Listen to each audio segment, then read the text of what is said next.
que identificar que nos están preguntando sobre los efectos adversos o efectos colaterales de los fármacos antituberculosos de primera línea. Y nos van a preguntar siempre los fármacos de primera línea porque son los que deberíamos de manejar en el contexto de, digamos, médicos cirujanos, ¿no? Los fármacos de segunda línea es casi menester ya del neumólogo o de la especialidad de enfermedades infecciosas, dependiendo de formas de tuberculosis que así lo ameriten, ¿no? Es básicamente conocer y manejar siempre los fármacos de primera línea. Y ustedes saben que los fármacos de primera línea no son muchos, en realidad. Vamos a tratar de escribirlo por acá para ordenarnos un poco, ¿no? Entonces nosotros hablamos de la isoniazida. Segundo, ahí está.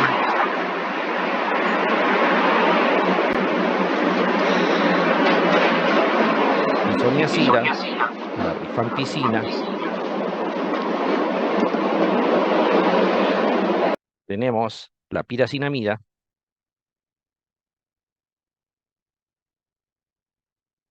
y el etambutol. Incluso hoy en día se considera de primera línea por vía parenteral, porque todas estas son por vía oral, a la estreptomicina, pero muy pocas veces la estreptomicina pasa a ser parte importante de la terapia inicial. Es básicamente esta la que se va a manejar. No importa si es una tuberculosis de tipo pleural o es osteoarticular o es pulmonar o etcétera, es fundamentalmente la pregunta está dirigida a efectos adversos.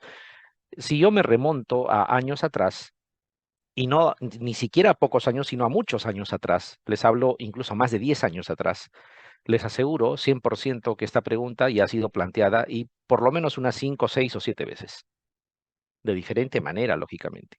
Hay veces que han preguntado de forma directa cuál es el principal efecto adverso, por ejemplo, del etambutol, o cuál es el principal efecto adverso o el más característico de la piracinamida, o uno de los siguientes efectos adversos a cuál de los siguientes fármacos corresponde, pero siempre es sobre eso. Acá es exactamente lo mismo, con la diferencia que le han dado un enunciado un poco, digamos, diferente como para que parezca una pregunta nueva, pero en realidad es lo mismo. Al fin y al cabo, es un paciente con tuberculosis que está llevando tratamiento con fármacos antituberculosos de primera línea, estos que están acá, y el efecto adverso simplemente ustedes lo tienen que identificar. Si lo que tiene es inflamación del primer ortejo del pie derecho, está hablando básicamente inflamación y dolor de la articulación metatarsofalángicas del dedo gordo del pie derecho. Denme 30 segundos, vamos a anular el WhatsApp que nos permite ingresar, si bien es cierto, la clase, pero hay que anular si no va a estar interrumpiendo. A ver, un segundo. Vamos a cerrar sesión. Listo, ahora sí. Se trata de que esto no nos interrumpa. Entonces, les decía, tienen que identificar el efecto adverso. ¿Esto cómo se llama? Cuando tienen inflamación a nivel de esa articulación metatarsofalágica en el dedo gordo, el pie derecho, o puede ser del pie izquierdo también, pero a ese nivel estamos hablando de la famosa podagra. Y la podagra es el signo cardinal de un ataque de gota. No, y la gota se debe justamente a incremento o elevación del ácido úrico. Es por eso que les dan este valor aquí. Ácido úrico en 12 miligramos por decilitro. El punto de corte para decir que nos hemos pasado en valores en el ácido úrico es pasado los 7 miligramos por decilitro. Está en 12, claramente está incrementado. Entonces el incremento del ácido úrico te puede desencadenar ataques de gota. Más aún si la persona ya tiene gota. Eso no nos dicen en el enunciado. Tampoco podemos suponerlo, simplemente que por ese valor del ácido úrico claramente lo que tiene es un ataque de gota. Entonces, dentro de las alternativas que ustedes tienen, y de eso se trata la revisión de preguntas, no es tanto dar la clave y nada más, tenemos que identificar algunas situaciones. Por ejemplo, en el caso de la isoniazida, hay que recordar que es hepatotóxica. Puede dar una hepatitis medicamentosa. Está claro, una neuropatía periférica también. Es decir, la persona va a empezar a tener dolor neuropático a nivel, sobre todo, de miembros inferiores, dolor al rozamiento simplemente de las ropas o al hacer actividades habituales como caminar, etc. Y hay un cuadro especial que se llama pseudolupus, o sea, puede imitar un cuadro de lupus. No crean que son las únicas manifestaciones adversas que puede tener la isoniazida. En realidad tiene más, pero las características, las que las identifican, son esas de ahí, porque hay otras que son comunes al resto, ¿no? En el caso de la rifampicina, también es de hecho hepatotóxica, puede producir hepatitis, ¿no? Hepatotóxica. Existe un cuadro llamado pseudogripe, porque parece un cuadro gripal, y no lo es. Y también puede producir fiebre, incluso una fiebre de origen desconocido durante el tratamiento. Y muchas veces se piensa que puede ser por la tuberculosis, porque la tuberculosis tiene, entre otras manifestaciones, también la fiebre, pero al final resulta que es por la misma rifampicina. El paciente ya estaba bien y otra vez está haciendo fiebre, de repente está fallando el tratamiento y no, es simplemente un efecto adverso de la rifampicina. Esas también tenemos que acordarnos, por supuesto que sí. Son las que de repente caracterizan a la rifampicina. En el caso de la piracinamida, famosa porque puede producir hiperuricemia,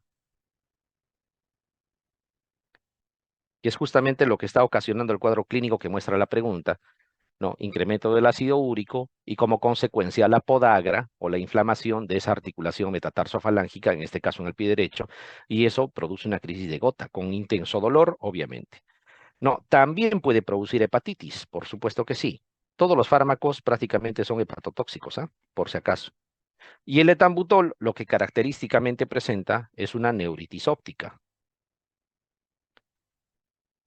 Dificultad al inicio para poder distinguir los colores, con disminución de la agudeza visual, ¿no? Y entre otras también puede producir trombopenia, es decir, disminución en el conteo de las plaquetas, que se va a resolver cuando suspenden el fármaco. Entonces, estos son los efectos adversos que uno debe tener en cuenta, solo para que más o menos ustedes se den cuenta que esto lo repiten y lo repiten y lo van a seguir repitiendo. Yo recuerdo haber dado en el examen que a mí me tocó, imagínense hace cuántos años, una pregunta de efectos adversos justamente del etambutol. Una persona está tomando fármacos antituberculosos, es diagnosticado de neuritis óptica, ¿cuál es el fármaco responsable? Alternativas etambutol. O sea, es exactamente lo mismo y van a seguir preguntando este año y los años que vienen también, porque es importante, porque es algo que vigilamos cuando damos tratamiento antituberculoso a una persona. Entonces, dice al final, ¿cuál sería la medida más adecuada? Si el ácido úrico está incrementado, eso está debido a la piracinamida, que está produciendo hiperuricemia, desencadenando la crisis de gota, el dolor o podagra. Entonces, ¿qué es lo que deben de hacer? Ahí están las alternativas. Dice, retirar la piracinamida parece muy lógico. El otro dice continuar con el mismo tratamiento, para nada haríamos eso. Retira toda la medicación, tampoco tiene sentido. Y retira la isoniazida, peor aún, porque no es el causante del problema.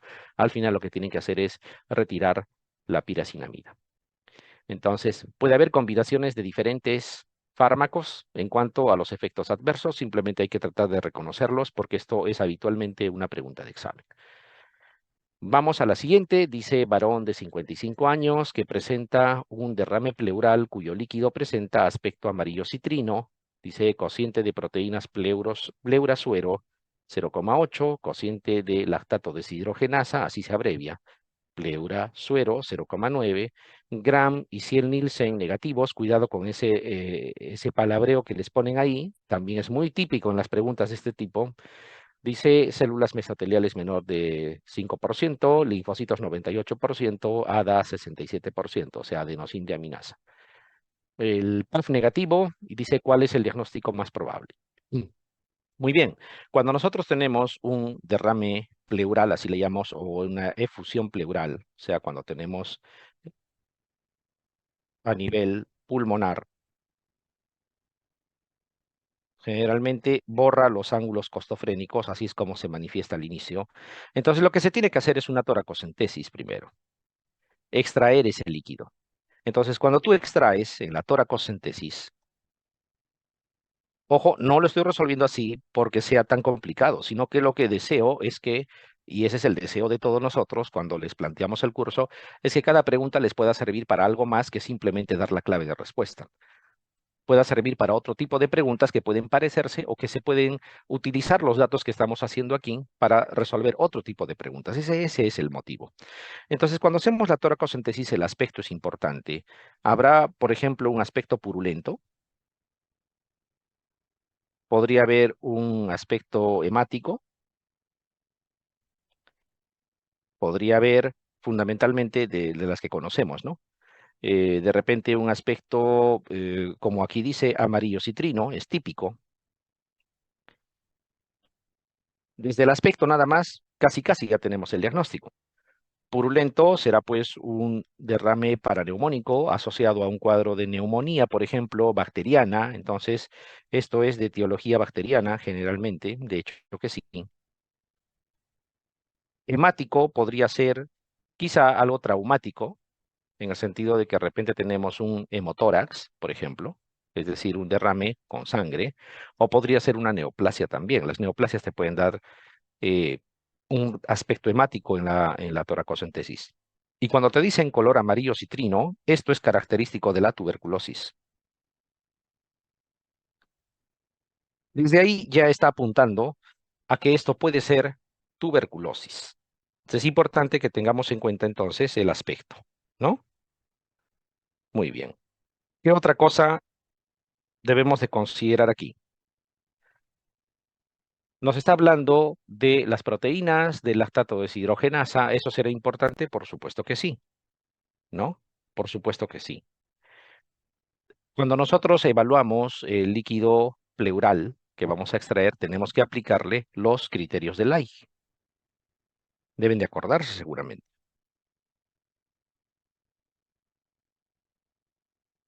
Criterios de Lay. Básicamente son tres. Lógicamente puede haber de forma complementaria algún otro detalle y bueno, habría que tomarlo en cuenta. Pero es fundamentalmente esa la situación. Entonces, los criterios de Lay, si son tres, lo que hacen es comparar esto que están haciendo aquí. Las proteínas que van a encontrar en el líquido pleural lo van a dividir entre el valor de proteínas que se encuentra en sangre o suero, que es lo mismo, ¿no? Entonces, proteínas, una forma de abreviar es pleura-suero, es decir, valor de proteínas en pleura entre valor de proteínas en suero, ¿no? Eso debería ser mayor a 0,5 para que sea un exudado, ¿no? Si no cumple con eso, más bien sería un trasudado. Lo mismo con el lactato deshidrogenasa, LDH, igualito. Pleura, suero, mayor de 0,6. Y finalmente, que el valor del lactato deshidrogenasa así a ciegas debe de ser mayor a los 2/3 del límite superior de valor normal en sangre. Y se va a utilizar en este orden. Es importante que sepan eso porque hay veces que solamente les dan el dato de las proteínas. Y uno dice, ¿está bien completa la pregunta? No. Si ya cumple uno, lo demás ya es complementario. Si cumple dos, no se necesita el tercero. Fíjense, ¿qué dice aquí? Proteínas pleura suero 0,8. Es mayor de 0,5. Cociente de lactato deshidrogenasa pleura suero 0,9. Lactato deshidrogenasa pleura cero es mayor de 0,6. Acá dice 0,9. Cumple con los dos, ¿no? Por eso es que ya ni les dan el valor del lactato deshidrogenasa en cifras reales. Esto entonces es un exudado. Y para situaciones del examen, porque al final lo que interesa es el examen, la principal causa de exudado tiene que ser tuberculosis, ¿no? Tuberculosis pleural, ¿no? Tuberculosis pleural. Eso es importante que lo tengamos en cuenta. Muy bien. Lo otro, si esto resultara no mayor de 0,5 ni mayor de 0,6, estaríamos hablando de un trasudado, ya no exudado. Y la principal causa de un trasudado, al menos para situaciones del examen, y lo han preguntado eternamente, es la insuficiencia cardíaca congestiva, ¿no? Eso es lo que tienen que tener en cuenta. Muy bien. Después les habla de estas características, por ejemplo, linfocitos, 98%. En el caso de la tuberculosis, el tipo de celular que va a predominar siempre son los mononucleares o linfocitos mononucleares, ¿no? O células linfomononucleares también, o simplemente linfocitos, es lo mismo, para diferenciarlo de los polimorfonucleares, que sería en el caso de las bacterias. Y aquí bien claro, casi el 100%, 98%. Acuérdense que la adenosíndeaminasa es un valor o es una enzima que es inespecífica desde todo punto de vista. Claro, cuando incrementa, apoya, favorece, pero como que tampoco no es, digamos, mandatorio, puede ser incluso negativo. Eso no tiene mucha situación, digamos, para tener en cuenta. Es más, depende de los puntos de corte del laboratorio. Hay laboratorios que usan hasta valores de 100 como punto de corte, ¿no? Entonces, esto es relativo. El PAF negativo te descarta la posibilidad de neoplasia y es más, no era necesario porque desde el aspecto era amarillo citrino, no era sanguinolento. Entonces, con esta situación, suficiente con esto para nosotros iniciar terapia antituberculosa, ¿no? Entonces, esto sería una tuberculosis pleural, ¿no? Claro, alguien dirá, tanto demora para decirme que es una tuberculosis pleural si yo me di en la primera línea me di cuenta, pero cuidado, hay otras cosas que estamos recordando.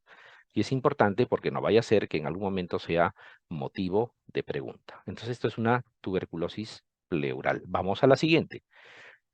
Ya se darán cuenta que preguntan sobre tuberculosis más de una vez. Ojo, y estamos considerando solo los últimos exámenes. Dice paciente con tuberculosis pulmonar, en este caso, BK positivo, es decir, en la baciloscopía, resultado positivo, ¿no? Empieza tratamiento específico con esquema 1. Ya sabemos en el esquema 1, isoniazida, lo hemos visto en la primera pregunta, para que vean que lo que hemos comentado se aplica en otras preguntas. Isoniazida, rifampicina, piracinamida, etambutol. Dice, al mes de tratamiento empieza a tener disminución de la agudeza visual y no puede ver el color verde, dificultad para distinguir los colores y disminución de la agudeza visual. Eso es un efecto adverso del etambutol, como hemos visto, esto sería una neuritis óptica. ¿Cuál es el fármaco responsable de esta reacción adversa? No vamos a repetir lo mismo. Por eso es que es bueno revisar las preguntas. Esto sería el etambutol. Y dense cuenta, fíjense, último examen y han vuelto a preguntar. Y si van a preguntar sobre fármacos antituberculosos, tengan la seguridad que en el examen que van a dar probablemente les vuelvan a preguntar. De repente no exactamente por el mismo fármaco. Si yo miro esta pregunta, por ejemplo, es la misma que yo resolví cuando a mí me tocó dar el examen. Así imagínense hace cuánto tiempo. No con el mismo enunciado, pero es lo mismo, es el mismo concepto, que el etambutol puede producir neuritis óptica. Entonces son preguntas que no van a cambiar en el tiempo, son preguntas que van a continuar preguntándose porque son cosas, son temas que se debe de conocer y por eso es que los evalúan de esa forma. Otra pregunta de tuberculosis. Dice, en tuberculosis pulmonar, la medición del interferón en sangre, la prueba de cuantiferón le llaman, es útil para. Esta es una pregunta muy interesante, no es muy habitual. Lo que pasa es que el cuantiferón se está usando cada vez con más frecuencia y este cuantiferón es importante, ¿no? Es un ensayo importante, ¿no? Lo vamos a escribir aquí.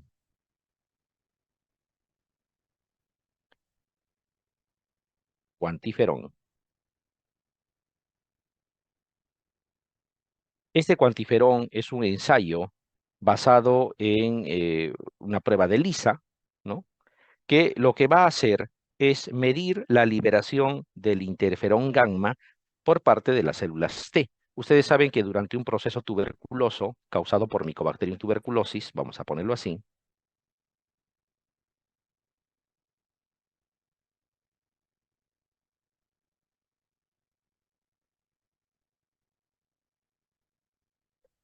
los linfocitos T van a liberar ¿qué cosa? Gamma interferón. Es parte de la fisiopatología de la tuberculosis. En un proceso tuberculoso causado por Mycobacterium tuberculosis, los linfocitos T liberan gamma interferón, ¿no? ¿Pero por qué liberan gamma interferón? Porque son estimulados por algunos antígenos que son exclusivos del Mycobacterium tuberculosis. Es decir, Algunos componentes celulares del Mycobacterium tuberculosis actúan como estímulos, son antígenos que van a estimular a los linfocitos T para que puedan liberar gamma interferón. Y eso es lo que mide el cuantiferón.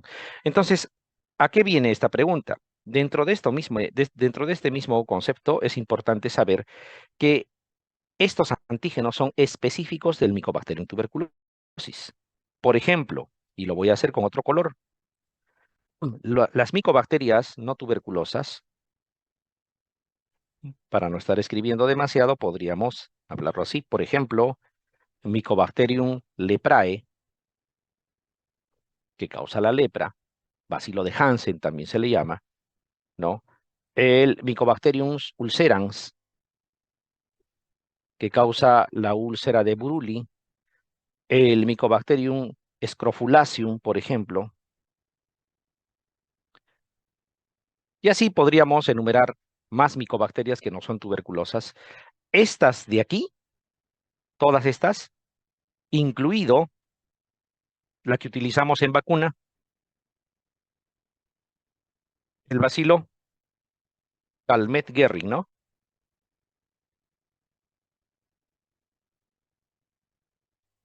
Calmette-Guerin, abreviado BSG, esto que usamos en la vacuna, ¿no? Incluido eso, que viene del Mycobacterium bovis, como ustedes saben.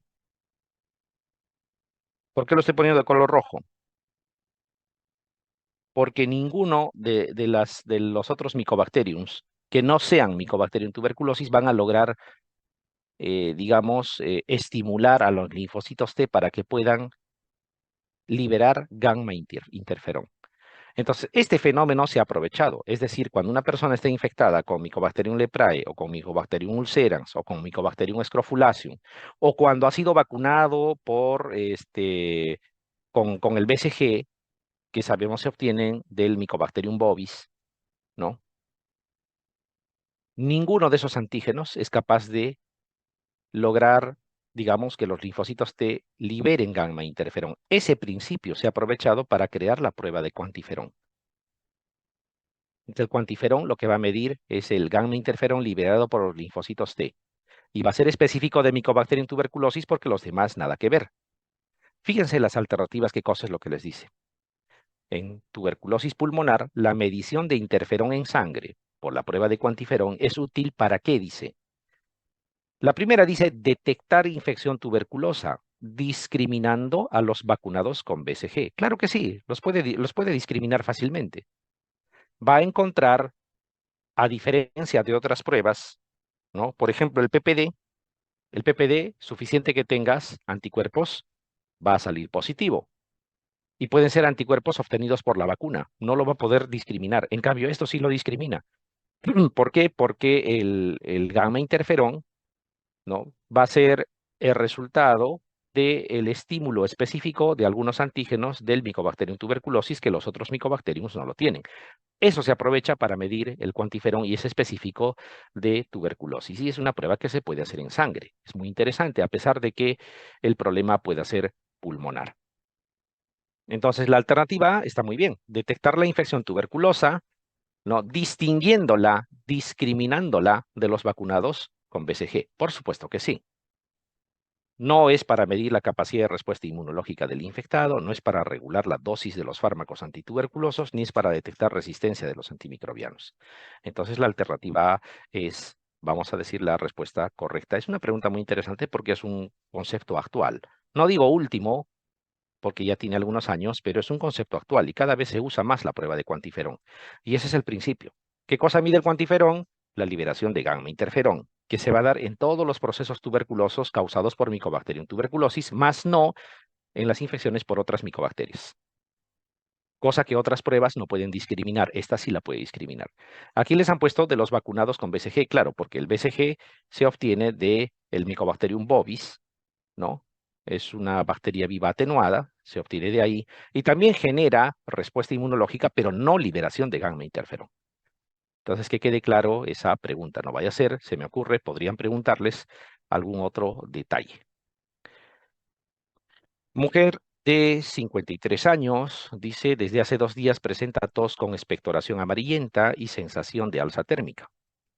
En el examen está normotensa, 120/70. Hay una frecuencia respiratoria incrementada, tiene taquipnia, está saturando oxígeno, vamos a decir, con tendencia a la disminución. Acuérdense que de 93 para menos ya no es un valor adecuado. Está en 94, todavía está en el límite inferior normal.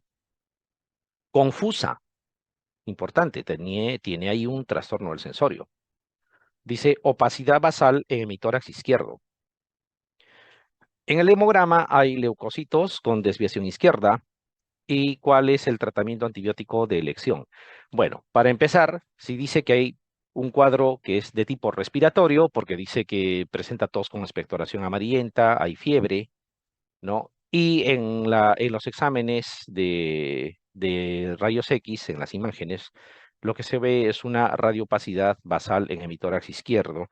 Entonces podríamos configurar esto como un cuadro de un síndrome pleuroparenquimal, ¿no? Otra vez el pulmón comprometido y dice que a nivel izquierdo, ahí hay una imagen, una radioopacidad, ¿no? Cuando eso sucede, así de forma delimitada, nosotros debemos de pensar en el agente etiológico más frecuente, de la famosa neumonía adquirida en la comunidad. ¿Cuál es? El neumococo o Streptococcus pneumoniae. También es pregunta de examen, a veces de forma directa. ¿Cuál es el agente etiológico más frecuente de la neumonía adquirida en la comunidad? Perfecto, neumococo. Un detalle, si se han dado cuenta, yo les preguntaría, ¿esta persona está en sepsis o no lo está? Es importante saber eso. Los criterios actuales de sepsis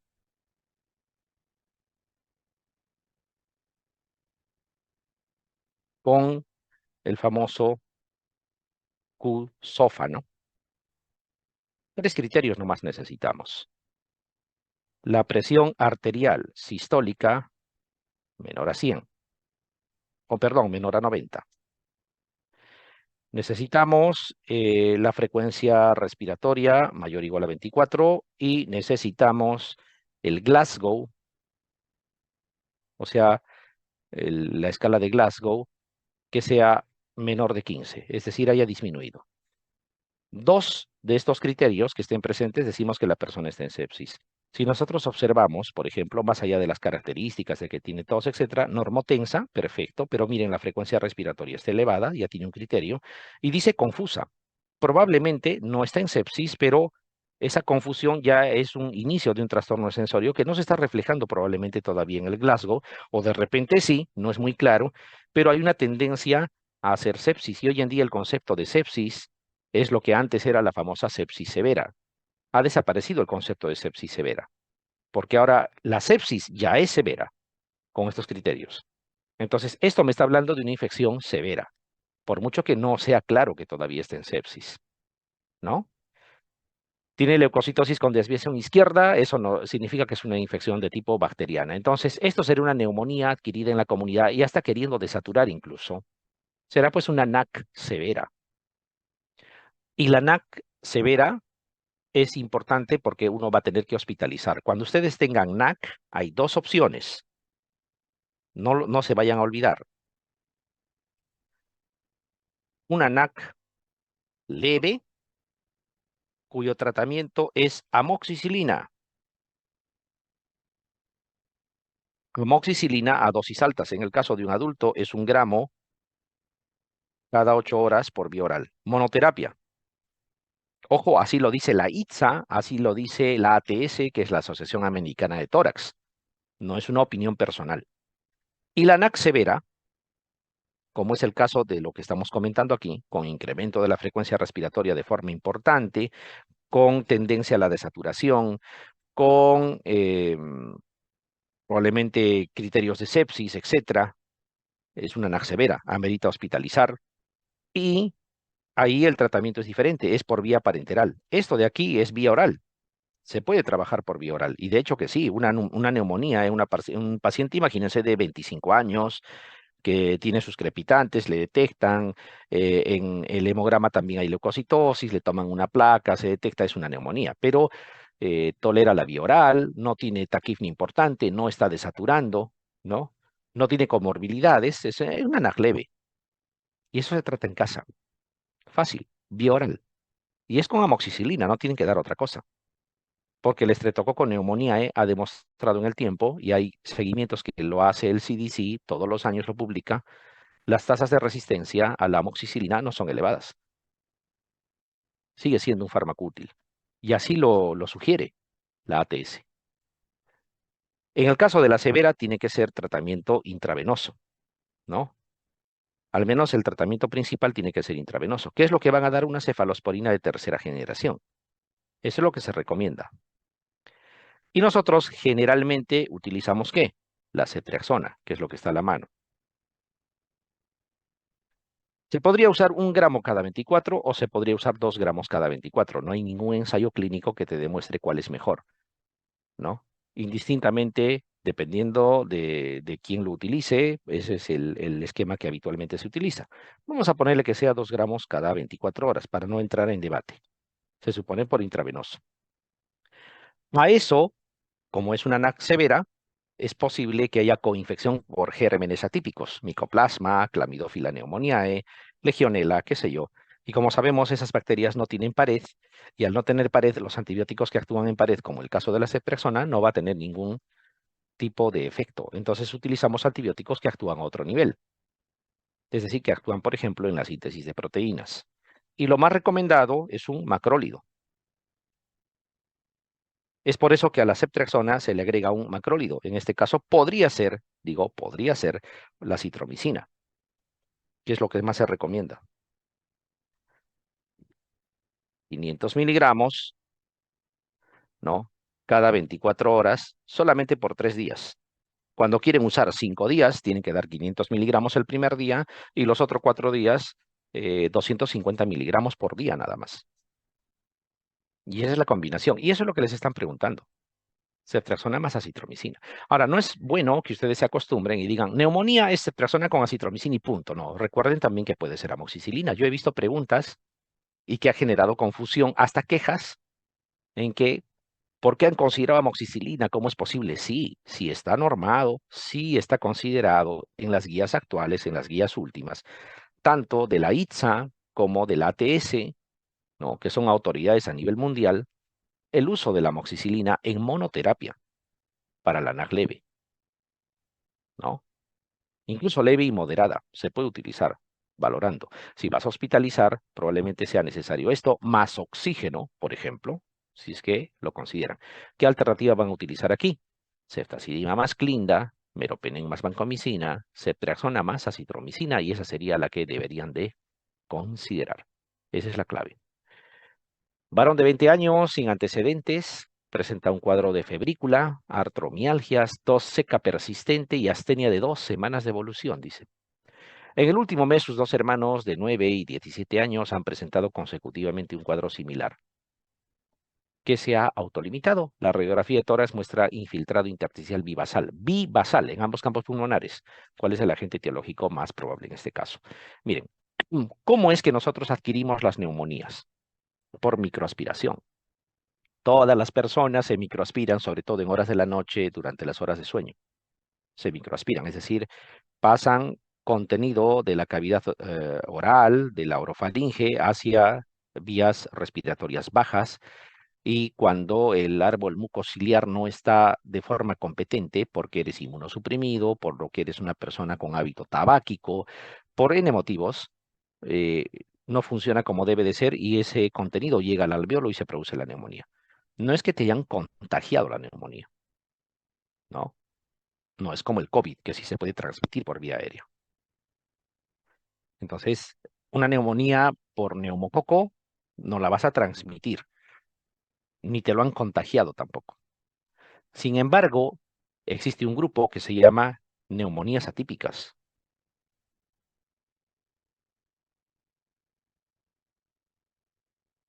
¿Por qué se llaman neumonías atípicas? Porque primero se transmite.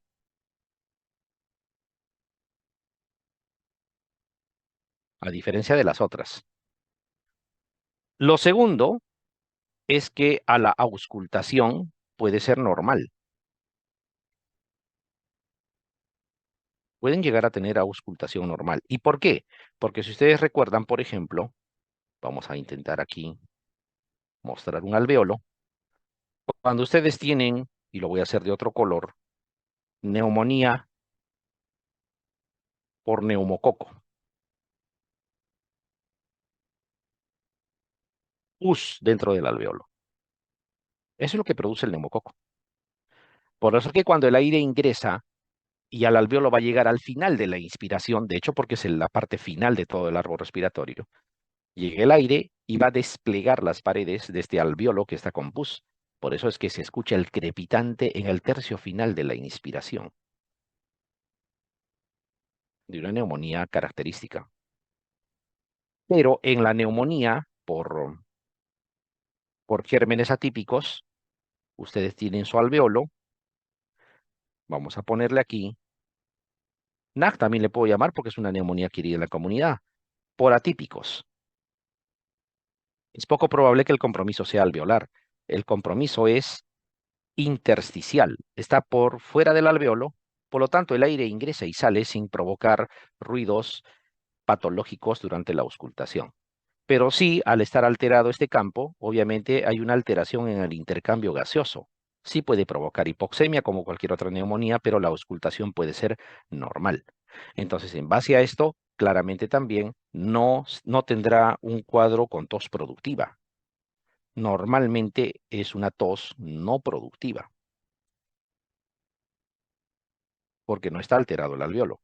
Eso también lo hace diferente de la neumonía por neumococo. Es en ambos campos pulmonares, comúnmente, ¿no? Y por otro lado tiene, no siempre, pero tiene manifestaciones extrapulmonares, o sea, fuera del árbol respiratorio. ¿Cuáles son esos gérmenes atípicos? A la cabeza, micoplasma,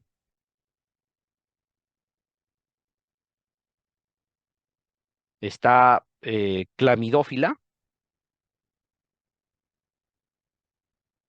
ambos se llaman neumoniae, ¿no? Micoplasma pneumoniae, clamidófila pneumoniae. Antes le llamaban clamidia pneumoniae. Bueno, está dentro del mismo grupo, al fin y al cabo. Y legionela. Esas pueden producir una neumonía típica. También está, lógicamente, Coxiella burnetii en menos frecuencia y etcétera. Entonces, ¿cómo me voy a dar cuenta que se trata de una neumonía típica? Características importantes y lo voy a poner en rojo. Primero, persona joven. Las neumonías por neumococo normalmente son de personas debilitadas, muy probablemente personas adultas o algunas ancianas incluso. Acá no. Gente joven, es muy frecuente en la gente joven las neumonías atípicas. Fíjense lo que dice, manifestaciones extrapulmonares. Aparte de la febrícula, tiene artromialgias, que no es muy común en otros cuadros, ¿no?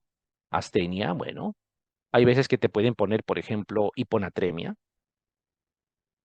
te pueden colocar exantema en piel, manifestaciones extrarrespiratorias. Miren, la tos no es productiva, es una tos seca, tos no productiva, tos seca. Dos características que nos hacen pensar en una neumonía típica. Pero lo más llamativo, y aquí está escondido el dato, es que se transmite. ¿Y cuál es el dato que nos dice que esto se ha podido transmitir?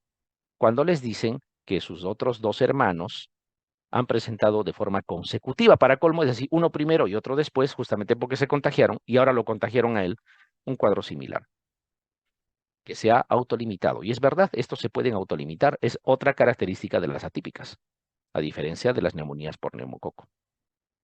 Y el infiltrado es intersticial, es decir, este tipo, no es compromiso alveolar. Entre el agente etiológico, ¿cuál es el más frecuente de los gérmenes atípicos? Micoplasma. Y esa es la respuesta que deben de considerar. Varón de 50 años, obeso e hipertenso, acude a emergencia por dificultad respiratoria. El examen, bueno, la presión está alta, 160/90, frecuencia respiratoria, perdón, cardíaca en 100, límite superior normal, ya prácticamente hay que considerarlo taquicardia. Ustedes saben que el nodo sinusal tiene frecuencia cardíaca entre 60 a 100, está en el límite superior arriba. Frecuencia respiratoria sí está elevada, por supuesto que sí. Saturación, dice, de oxígeno 88, está desaturando. El PAFI es la relación entre la presión arterial de oxígeno y el FiO2, ¿no? Debería ser valores cercanos a 400. Cuanto va disminuyendo, significa que ese pulmón está dañado cada vez más. En 150 es un valor muy bajo. Está despierto. Con politirajes, está usando musculatura accesoria para poder respirar. Tiene un cuadro de dificultad respiratoria severa, con frecuencia respiratoria elevada, desaturando, con un PAFI bajo y usando musculatura accesoria. Y dice que el TEN de tórax, le han tomado su tomografía, ¿no? Tiene patrón en vidrio esmerilado. ¿Cuál es la conducta a seguir? Ojo, hay una regla acá. Cuando ustedes tengan este detalle del famoso vidrio esmerilado, ¿qué significa? Significa que ha habido consumo de surfactante. Cuando no hay surfactante, los alvéolos empiezan a colapsar. Por eso es que hay el problema. Y así se ve como vidrio esmerilado, como vidrio de catedral. Así se ve. Y eso no es de una neumonía bacteriana. Las neumonías bacterianas no te van a dar vidrio esmerilado, te dan infiltrados, localizados. Esto es un cuadro viral. Con toda seguridad es un cuadro viral. Por ahí debemos de partir. Y si es un cuadro viral, a ver, veamos acá. Inmunización no tendría ningún sentido. Tú no vas a vacunar cuando ya la enfermedad está ahí. La vacunación tendría que ser antes si es que es una enfermedad inmunoprevenible. Descartado. Antibioterapia no va a ayudar porque es un cuadro viral. Vuelvo a repetir, vidrio esmerilado no te da un patrón bacteriano. La etiología tiene que ser de tipo viral. Aciclovir, alguien me dirá, claro, el aciclovir sirve, entonces eso le voy a dar. Cuidadito. El aciclovir es cuando es herpes. Y hasta donde sabemos, los herpes, no digo que sea imposible, pero es muy poco probable que produzcan una neumonía. Los herpes producen otro tipo de patologías. ¿No? No puedes mandarte con el aciclovir. Está desaturando, tiene el PAFI bajo. ¿Qué cosa es lo que está necesitando? Lo que le vas a dar es oxigenoterapia. Y es más, lo más probable que esto sea un SARS-CoV-2, o sea, COVID. Lo más probable, por las características.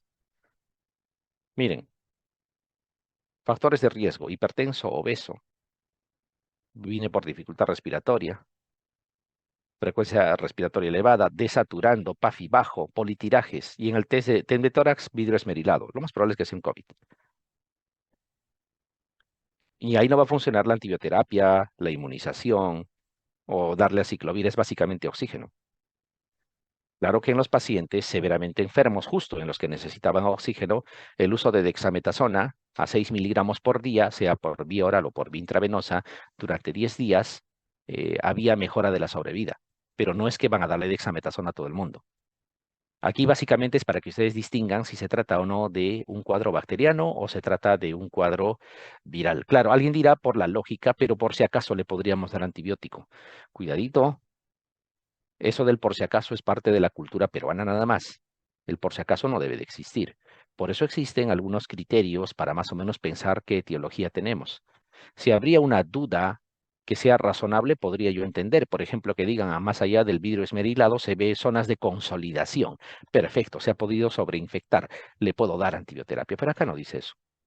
Lo que necesita es oxígeno. Y está demostrado que en el caso del COVID, por ejemplo, el acceso temprano al oxígeno mejoraba la sobrevida.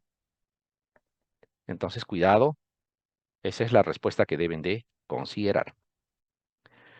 Varón de 73 años ingresó al hospital por un DCB isquémico, un desorden vasculocerebral, ¿no?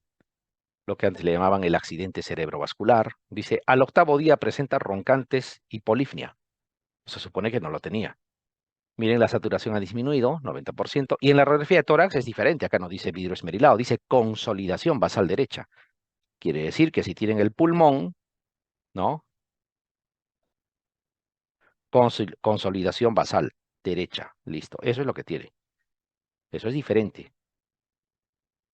Ustedes recuerdan, este paciente está hospitalizado, recuerdan el concepto, una infección intrahospitalaria, ¿no? O si quieren una infección nosocomial, tiene que darse pasadas las 48 horas de hospitalización. Y aquí dice bien claro que la persona ingresa al hospital, ¿no? Y que al octavo día, se ha pasado más de 48 horas, recién presenta roncantes y polifnia, con disminución de la saturación, y en la radiografía de tórax se evidencia una neumonía, eso es lo que les está diciendo. Entonces, esto sería una neumonía intrahospitalaria o nosocomial. Y así como el neumococo es el principal agente etiológico de la neumonía adquirida en la comunidad, es importante saber que en el caso de la neumonía adquirida en el hospital son los bacilos gram negativos. Bacilos gram negativos. Varias posibilidades. Pseudomonas aeruginosa. Por favor, el nombre es Pseudomonas, con S final, no es Pseudomona. Está mal dicho eso. Pseudomonas aeruginosa. La otra es Escherichia coli, también puede ser. Klebsiella también puede ser.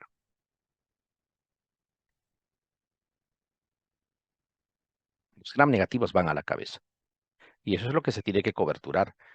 Por eso es que, como no sabemos si es E. coli o es Klebsiella o es Pseudomonas, damos terapia para gram negativos, pero que coberturen Pseudomonas.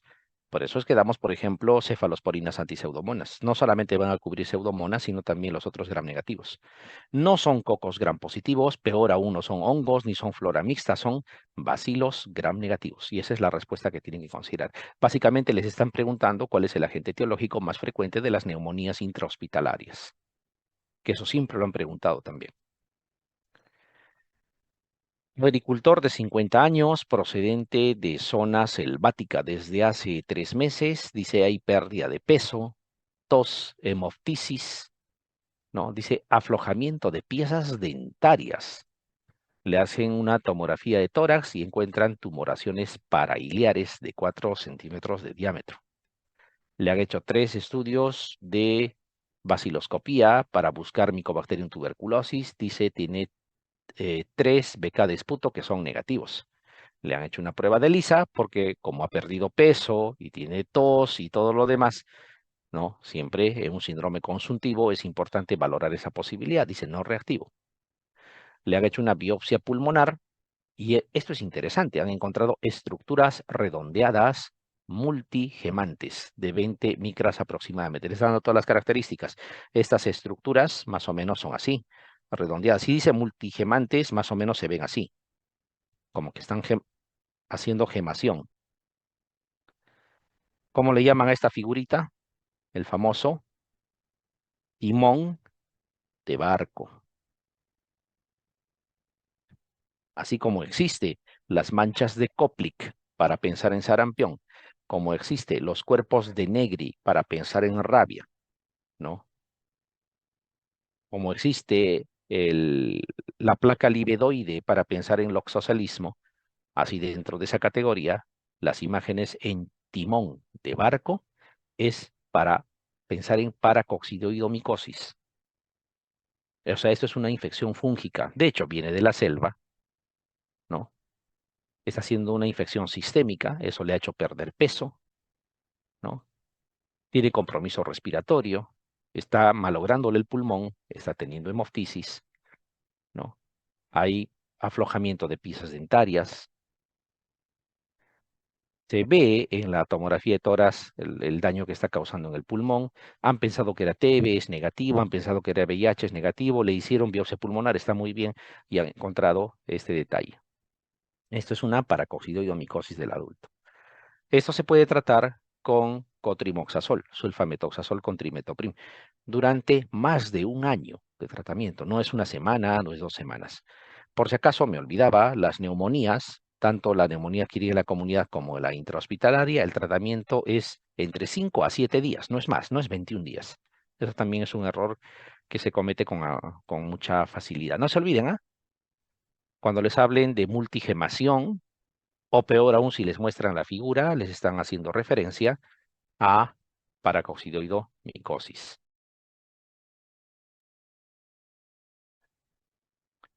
Vamos a esta. Dice escolar con 2 días de temperatura axilar 39 a 40. Está con fiebre. Anorexia, cefalea persistente, que dice se intensifica con los movimientos y también tiene vómitos. Bueno, obvio, eso también intensifica la cefalea. De hecho, aumenta la presión intracraniana, la maniobra de Valsalva durante el vómito. En el examen está somnoliento, o sea, hay trastorno del sensorio, hay rigidez de nuca, signo de Brusinski positivo, o sea, tiene un síndrome meningio. Lesiones petequiales, dice, y equimosis en áreas de flexión de brazos y piernas. ¿Cuál es la etiología probable? Bien, ustedes deben tener este algoritmo en la cabeza. Cuando tengan un cuadro de meningoencefalitis bacteriana,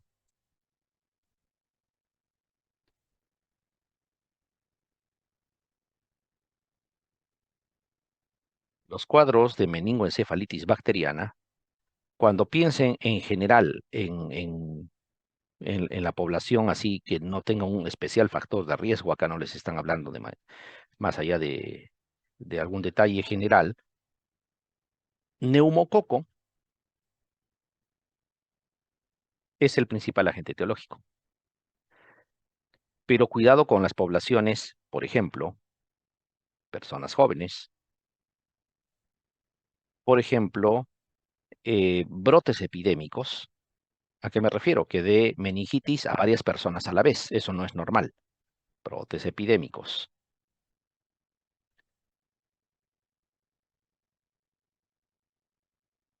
Grupos hacinados. Que les dio meningitis a un grupo de universitarios. Se detectó meningitis a la vez en un grupo de cadetes en una escuela militar. Cosas así. Eso no es normal. Cuando eso pasa, ya no sospechamos en neumococo, sospechamos en meningococo. ¿Qué cosa sería meningococo? Neisseria meningitidis.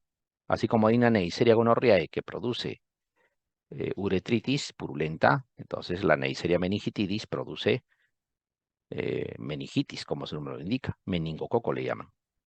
Y tiene una característica principal, que esto se agrega a lesiones en piel. Eso es lo interesante.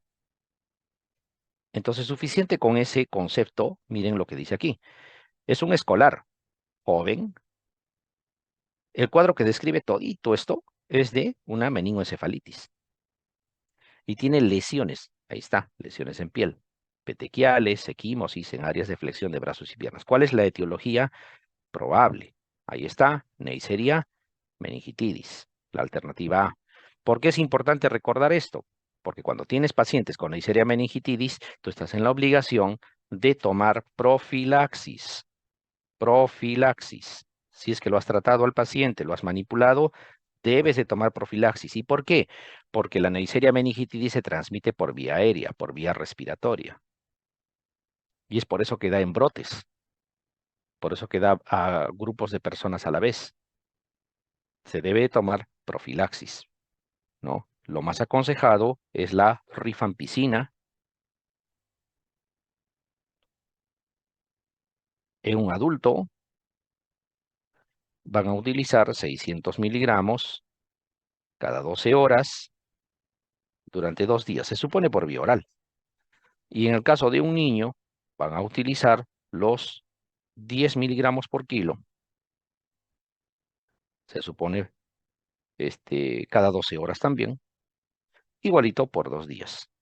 Se puede utilizar ciprofloxacino, una sola dosis, también se ha descrito, ¿no? El de elección es rifampicina, 2 días. Les adelanto, cuando tenemos a Haemophilus influenza tipo B, también se toma profilaxis con rifampicina, pero es 4 días, ya no es 2 días. Cuidado con confundir cuándo era 4 y cuándo era 2. Hay una mnemotecnia muy simple, ¿no? Neisseria, meningitidis. Hay dos palabras ahí. Neisseria, meningitidis. 2 días. Ahí está. Haemophilus. influenza tipo B, 4. Para Haemophilus influenza tipo B, esto mismo, pero 4 días. ¿Y por qué tomamos profilaxis en el Haemophilus influenza tipo B? Porque también se transmite por vía respiratoria. Acuérdense que puede producir cuadros de neumonía, acuérdense que puede producir epiglotitis y lógicamente también puede producir meningoencefalitis. Cada vez es menos porque existe vacunación contra Haemophilus influenza tipo B. Pero es importante que recuerden eso. No se olviden, meningitis, persona joven con lesiones en piel, hay que pensar en esta posibilidad. Mujer de 25 años, lleva de emergencia por presentar hace una semana cefalea, vómitos y somnolencia. Dice antecedente de resfriado hace una semana. En el examen Glasgow 12 está deprimido, tiene trastorno sensorio, la presión arterial está conservada, tendencia a la taquicardia, existe taquipnia, está con fiebre y hay rigidez de nuca. En el examen al menos, rigidez de nuca es meningitis. ¿Cuál es el agente etiológico más probable? No les habla de otra cosa más detallada que simplemente el cuadro clínico de una meningitis. Todo lo que tenga que ver con el área otorrinolaringológica y posterior a ello, meningitis, sigue siendo neumococo. Por favor, ténganlo en cuenta. Acá les dicen un resfriado y uno podría pensar de repente es viral. No, todo lo que tenga que ver con un cuadro de ese tipo, ¿no?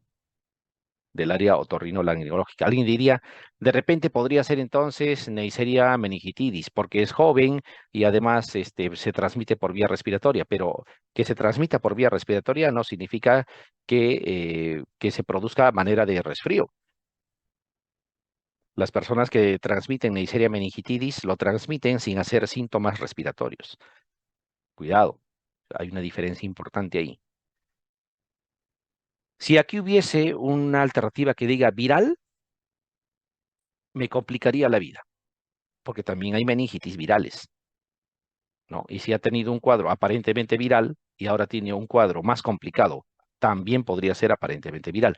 Pero esta pregunta está bien planteada y no aparece entre las alternativas un cuadro viral. Alguien me dirá, ¿y si apareciera un cuadro viral también? Lo siento, pues estaría mal planteada la pregunta. Habría que colocarle algún detalle más, de repente el estudio del líquido cefalorraquídeo para que puedas aproximar a cuál de las etiologías es. Pero si así nada más está planteada la pregunta, esto es un cuadro de meningoencefalitis habitual, común y corriente, y hay que pensar en neumococo, Streptococcus pneumoniae. Alternativa D. Varón de 25 años, hace 5 días inicia cuadro de fiebre, hora después presenta cefalea global pulsátil de marcada intensidad, dice, y vómitos.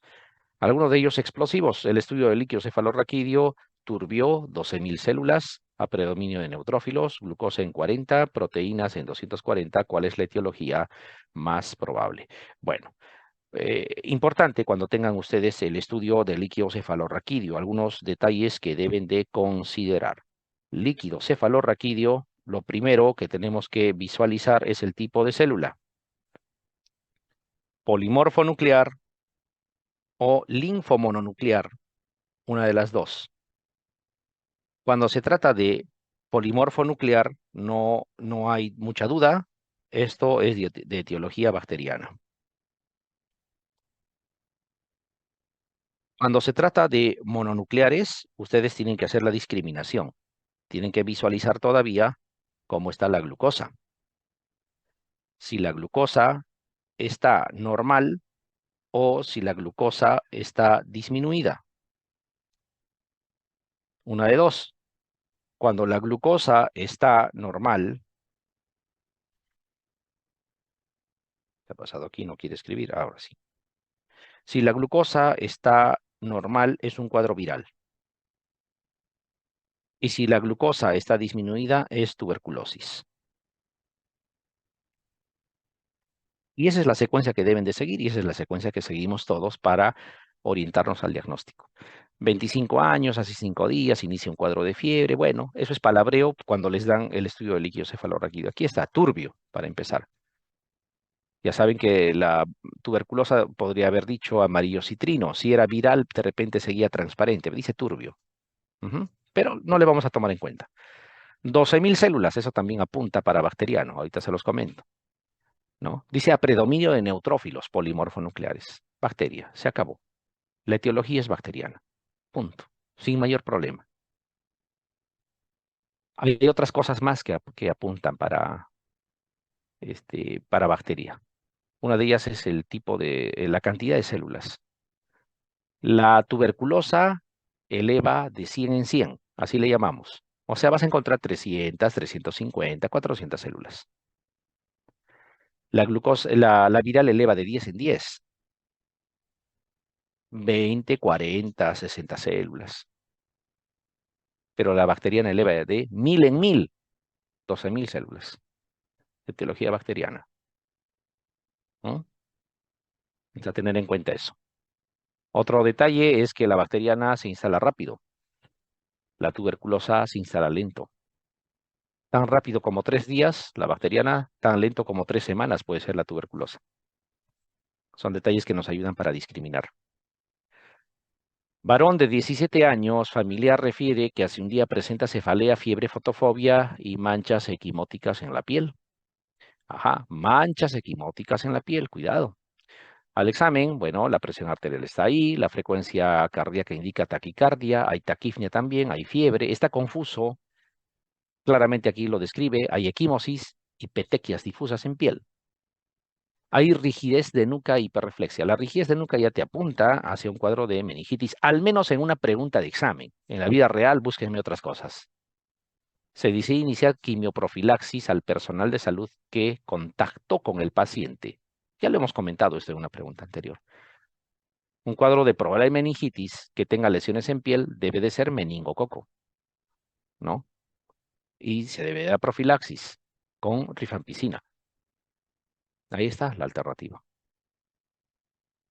Sencillísima. Para que vean que lo que preguntan en un año lo vuelven a preguntar, pero adornándolo de diferente manera. Mujer de 22 años, desde hace 14 días, presenta cefalea, vómitos explosivos y fotofobia. Examen, bueno, tiene fiebre, rigidez de nuca, rigidez de nuca. Líquido cefalorraquídeo de aspecto turbio, con 200 células a predominio de linfocitos. Bueno, el aspecto ya les he comentado qué cosa tienen que valorar en las preguntas de examen para que puedan llegar al diagnóstico. Dice 200 células a predominio de linfocitos, proteínas en 90, glucosa disminuida. Ujú. ¿Cómo era? Líquido cefalorraquídeo, partíamos, polimorfonucleares, o podría ser mononucleares. ¿Dónde estamos? Dice 200 células a predominio de linfocitos. Además está elevando de 100 en 100, predominio de linfocitos. Está por acá. No es polimorfonuclear. Llegamos aquí y esto se iba a definir con el valor de la glucosa. Glucosa normal, viral, glucosa disminuida, tuberculosis. ¿Cuánto está? ¿Qué más dice aquí? Proteínas en 90, glucosa disminuida, ni siquiera le dan el valor. Entonces, ¿qué cosa es esto? Sí o sí es una tuberculosis. O sea, es una meningitis tuberculosa de entrada. Y para colmo dice que en la radiografía, cuando ustedes revisan la radiografía, eso ya es para ayudarles un poquito más, dice opacidades nodulares de tamaño de mijo, ¿no?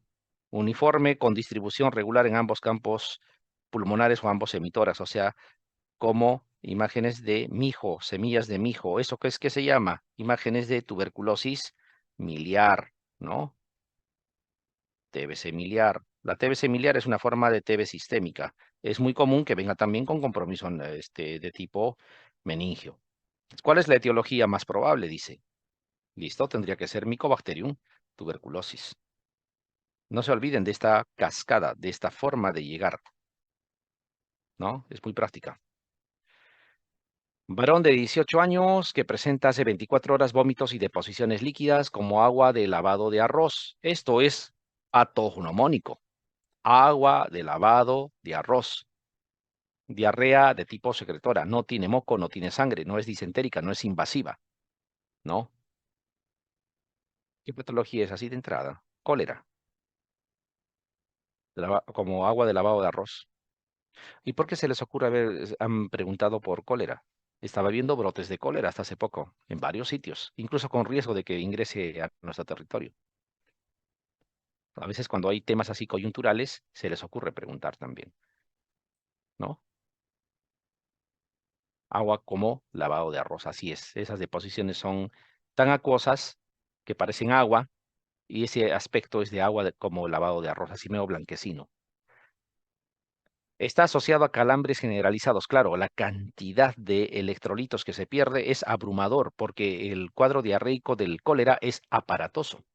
¿Por qué tiene oliguria? Porque está haciendo hipovolemia. Tanto está perdiendo que está haciendo hipovolemia y lógicamente la perfusión renal está sufriendo. Está viendo hipoperfusión, está viendo instalación de falla renal. El examen, la presión arterial, bueno, miren, la diastólica está en 50, está viendo tendencia a la disminución de la presión, hay taquicardia, la mucosa oral está seca. Bien claro, está deshidratado, ¿no? Aumento de peristaltismo abdominal. La reacción inflamatoria en ese es negativo, de hecho, porque no es una diarrea de tipo disentérica. ¿Cuál es el microorganismo patógeno? Esto es Vibrio cólera, ¿no? No hay nada que negociar ahí. Es desde el aspecto nada más de cómo es. Y el cuadro clínico peor. Ahora, lo que es más, cuando en la vida real tú sospechas de un caso de cólera, lo más probable es que deba de haber más, ¿no? Debe de haber más, no solamente, no se presenta de forma aislada un caso de cólera. Cuando hay uno, hay muchos más. Diagnosticar uno significa que ya estamos en un brote epidémico. Por eso son patologías que están bajo vigilancia del Reglamento Sanitario Internacional. Son tres: fiebre amarilla, peste y cólera. Las tres: fiebre amarilla, peste y cólera. Pregunta de examen también de la parte de salud pública. Enfermedades sujetas a vigilancia del Reglamento Sanitario Internacional, fiebre amarilla, peste y cólera. Entonces consideren eso. Varón de 36 años que vive en la ribera del río Rímac. Presenta desde hace 3 días sensación de alza térmica y dolor muscular en zona de la pantorrilla. Preciso el lugar, ¿no? Hay ictericia en piel y escleras, lesión maculopapular en tórax, hay hepatoesplenomegalia, linfadenopatía y sufusión conjuntival. Por favor, cuidado con este término. Yo les aseguro que en la vida real estas cosas no se presentan simultáneamente, así como menciona la pregunta, pero en las preguntas de examen no es en vano. Sufusión conjuntival en una enfermedad febril, hay que pensar en leptospira.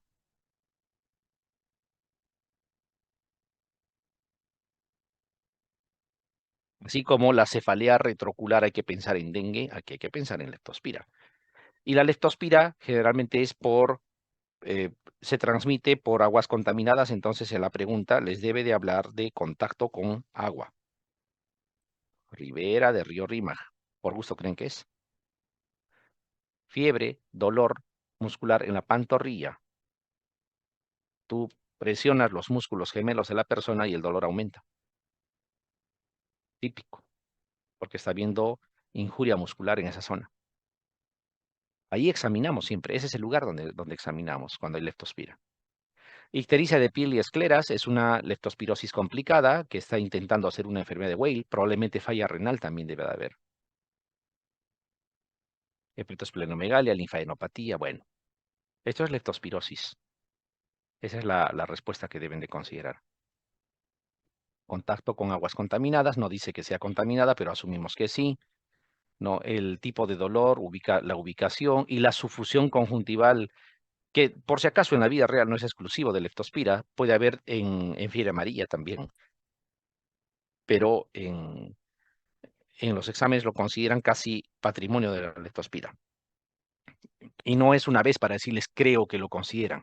Eternamente lo han considerado y lo van a seguir considerando. Así es que es un aviso que eso es leptospira cuando les hablan de sufusión conjuntival.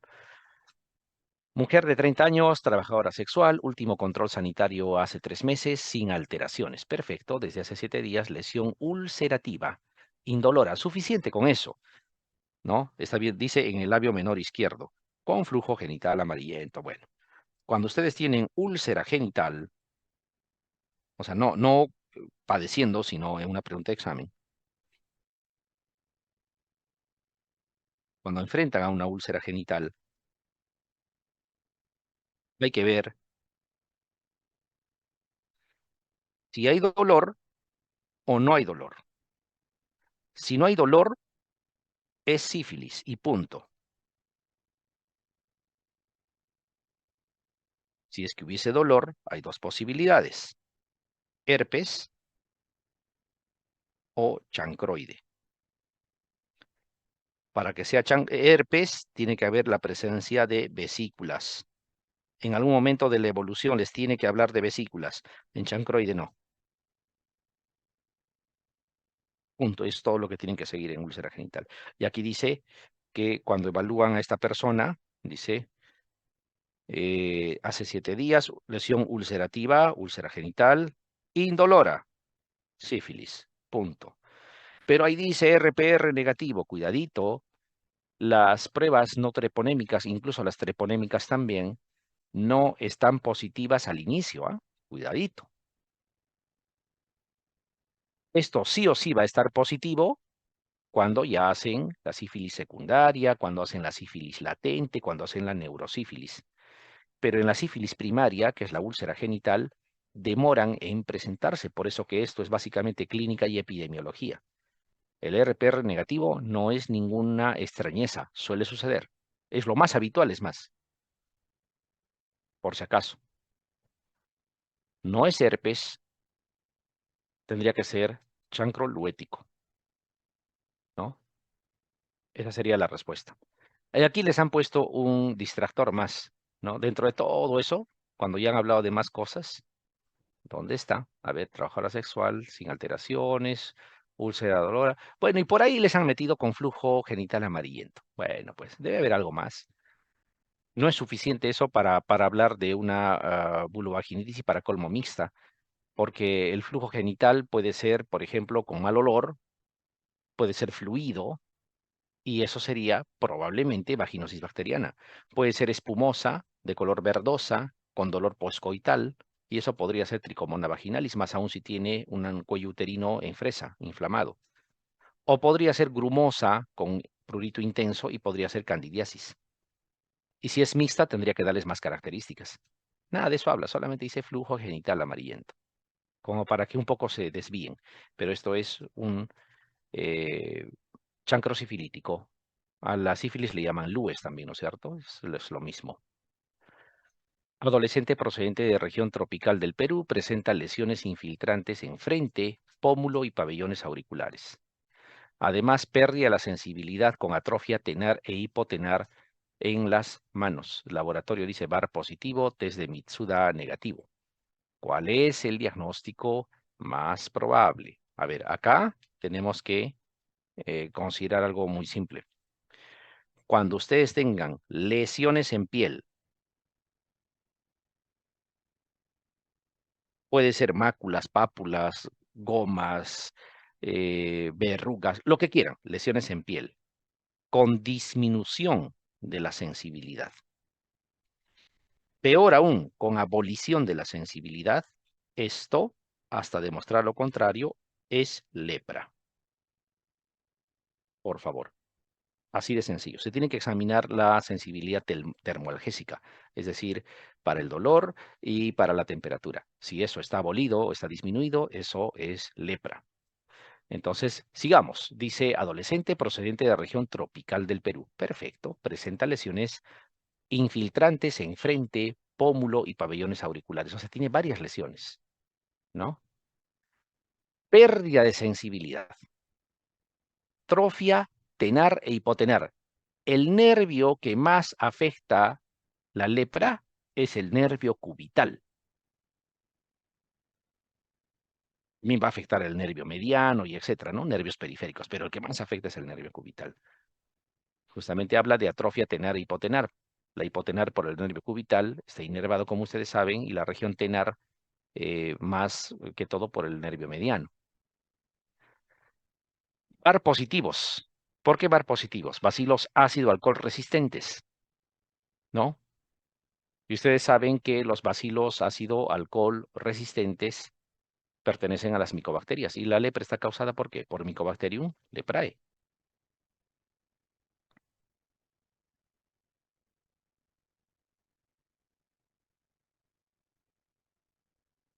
VAR positivos. Ya está, lepra.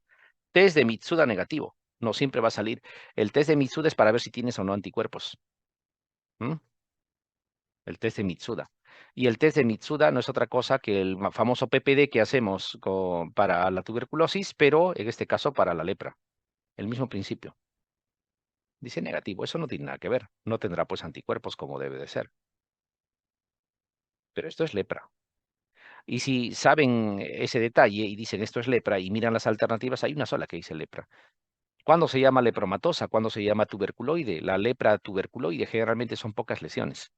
Se dice hasta menor de 5, pero ni siquiera es así. Generalmente es una lesión, dos lesiones. Acá les hablan de varias lesiones, ¿no? Pómulo, pabellones auriculares, dice. Y además está afectando ya los nervios periféricos. Esa es la otra clasificación, la lepra lepromatosa, ¿no? La tuberculoide, la lepromatosa. Listo, pero ni siquiera está la otra ahí para pensar cuál de las dos será. Esto es una lepra. ¿M? Entonces esa es la forma de darnos cuenta. Lepra lepromatosa en este caso. Varón de 40 años, quien labora en zona ganadera del centro del Perú. Desde hace 8 meses presenta poliartralgias de medianas y grandes articulaciones. Hace 4 meses, fiebre ondulante y diaforesis parcelar. Le han hecho laboratorio, anticuerpos antinucleares negativo, factor reumatoide negativo, la velocidad de sedimentación globular está elevada, rosa de Bengala positivo. ¿Cuál es el tratamiento de elección? ¿Cuál es el diagnóstico aquí? Esto es una brucelosis, ¿no? Ahí está la rosa de Bengala.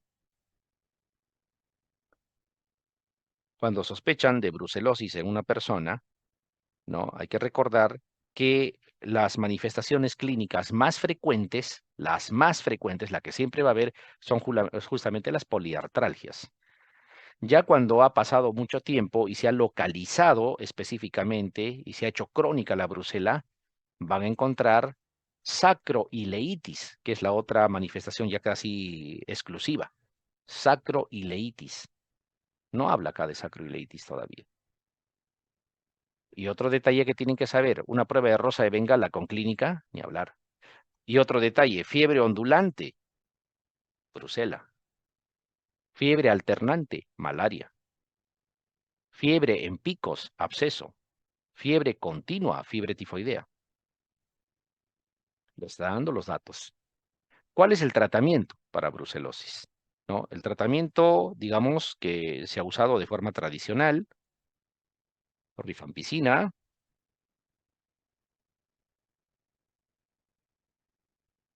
300 miligramos cada 12 horas, por vía oral se supone, 6 semanas. Y lo otro es doxiciclina, 100 miligramos, también cada 12 horas, por vía oral, 6 semanas. Esto es lo que históricamente se ha utilizado. 45 días, algunos le llaman, es algo parecido. 6 semanas es 42. Este es el tratamiento habitual. Cuando existe recaída, se reemplaza, ¿no? La rifampicina se retira y se utiliza streptomicina durante 2 semanas nada más y esto sí permanece 6. Pero eso ya son detalles. Entonces aquí la respuesta sería rifampicina más doxiciclina. Esa sería la alternativa. Esto es una brucela. Diabético de 65 años que acude por celulitis de miembro inferior, al momento metabólicamente controlado. ¿Cuál es la antibioterapia indicada? Ojo, es diabético y tiene celulitis. No dice que sea pie diabético siquiera. Celulitis. Entonces, las bacterias que en las infecciones de piel y tejidos blandos, cuando tenemos un paciente diabético, si no lo diga, hay que pensar siempre en un pie diabético. ¿Por qué se produce el pie diabético? El pie diabético se produce porque la persona con la diabetes que va avanzando, va progresando, empiezan las complicaciones tardías, se pierde sensibilidad, se pierde vascularización. Entonces, como no hay buena vascularización, es propenso a sufrir cuadros infecciosos con facilidad y como se pierde la sensibilidad, se puede lacerar en algún momento de forma accidental la piel y al no sentir dolor ni ningún problema, como que descuida esa zona y se infecta con facilidad. Entonces, eh, hay dos opciones para tratar acá. Uno es tratar estafilococo, que está en todas las infecciones de piel y tejidos blandos, Staphylococcus aureus. Y lo otro en los pacientes con diabetes Pseudomonas aeruginosa.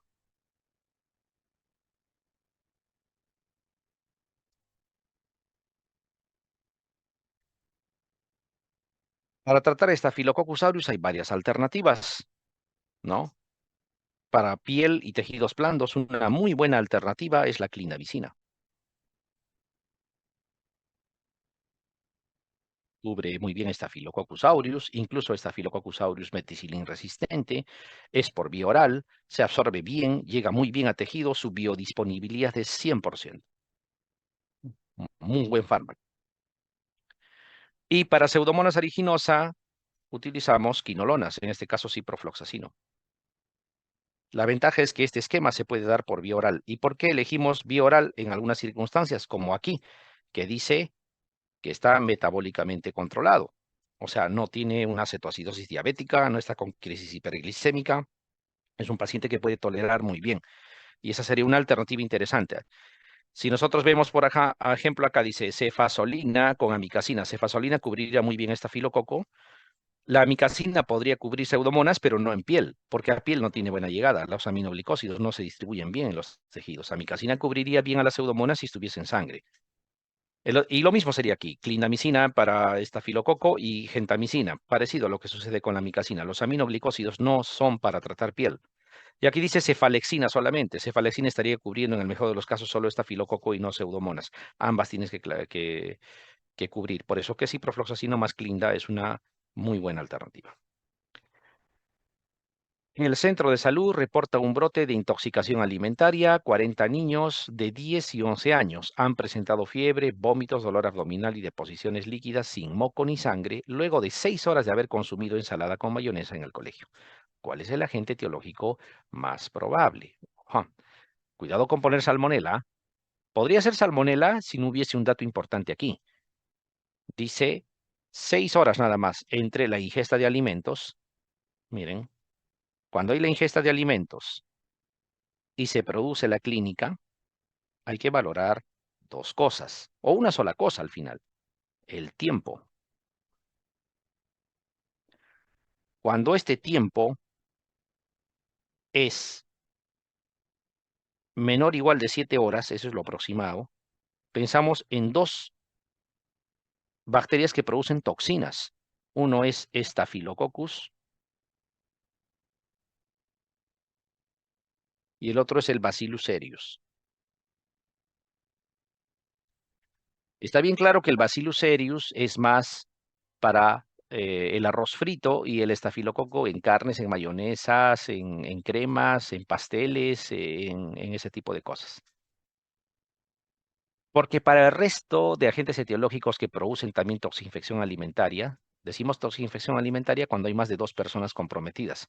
40 niños dice acá. Está claro, es una toxinfección alimentaria. ¿No? Para las otras situaciones, o sea, por ejemplo, salmonela u otras, se necesita más de 16 horas de incubación. Y aquí claramente dice 6 horas nomás. Tienes que pensar solo en estos dos. Y esto es lo que siempre preguntan. Les dan este enunciado, a veces de 2 o 3 personas, y les dicen hace 3 horas, hace 4 horas, hace 5 horas. Van a ver, las preguntas vienen así. Es más, la respuesta correcta aquí debería ser Staphylococcus aureus, no sé por qué no le han puesto. Pero yo no me hago problemas, yo no me voy a pelear con el jurado, ni voy a decir que está mal planteado. Acuérdense que los resultados son inapelables. Entonces marco Bacillus cereus. Alguien me dirá, pero eso es en el arroz frito, etcétera. Sí, pues sí, en realidad sí. Si esto fuese estrictamente evaluable, esta pregunta debiera ser anulada. Pero no es que esté recontra mal planteada tampoco.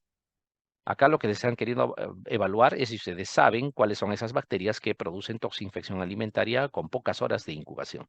Y son Staphylococcus aureus y Bacillus cereus. Entonces, a considerar eso. Es la alternativa A. Varón de 35 años, hace 3 días sufre herida punzopenetrante en muslo derecho. El examen, mal estado general. En el muslo derecho dice hay piel oscura y ampollas con líquido rojo vinoso. Hay dolor y crepitación. ¿Cuál es el diagnóstico más probable? ¿Por qué hay crepitación? Porque si nosotros, por ejemplo, valoramos en una extremidad, hagan de cuenta que esto es una extremidad. Listo, esto será el hueso. Listo, para que no haya confusión. ¿Por qué hay crepitación? Lo que pasa es que en el músculo empieza a haber presencia de gas en el músculo.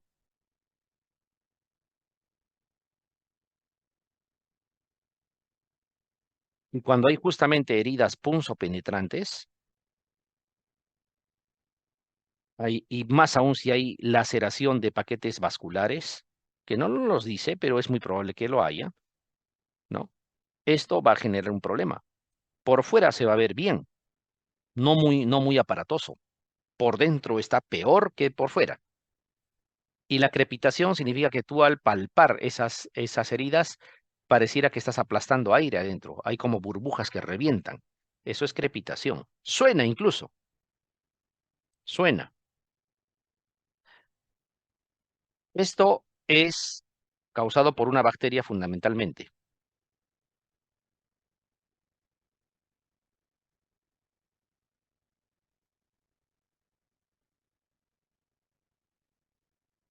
¿Recuerdan este nombre?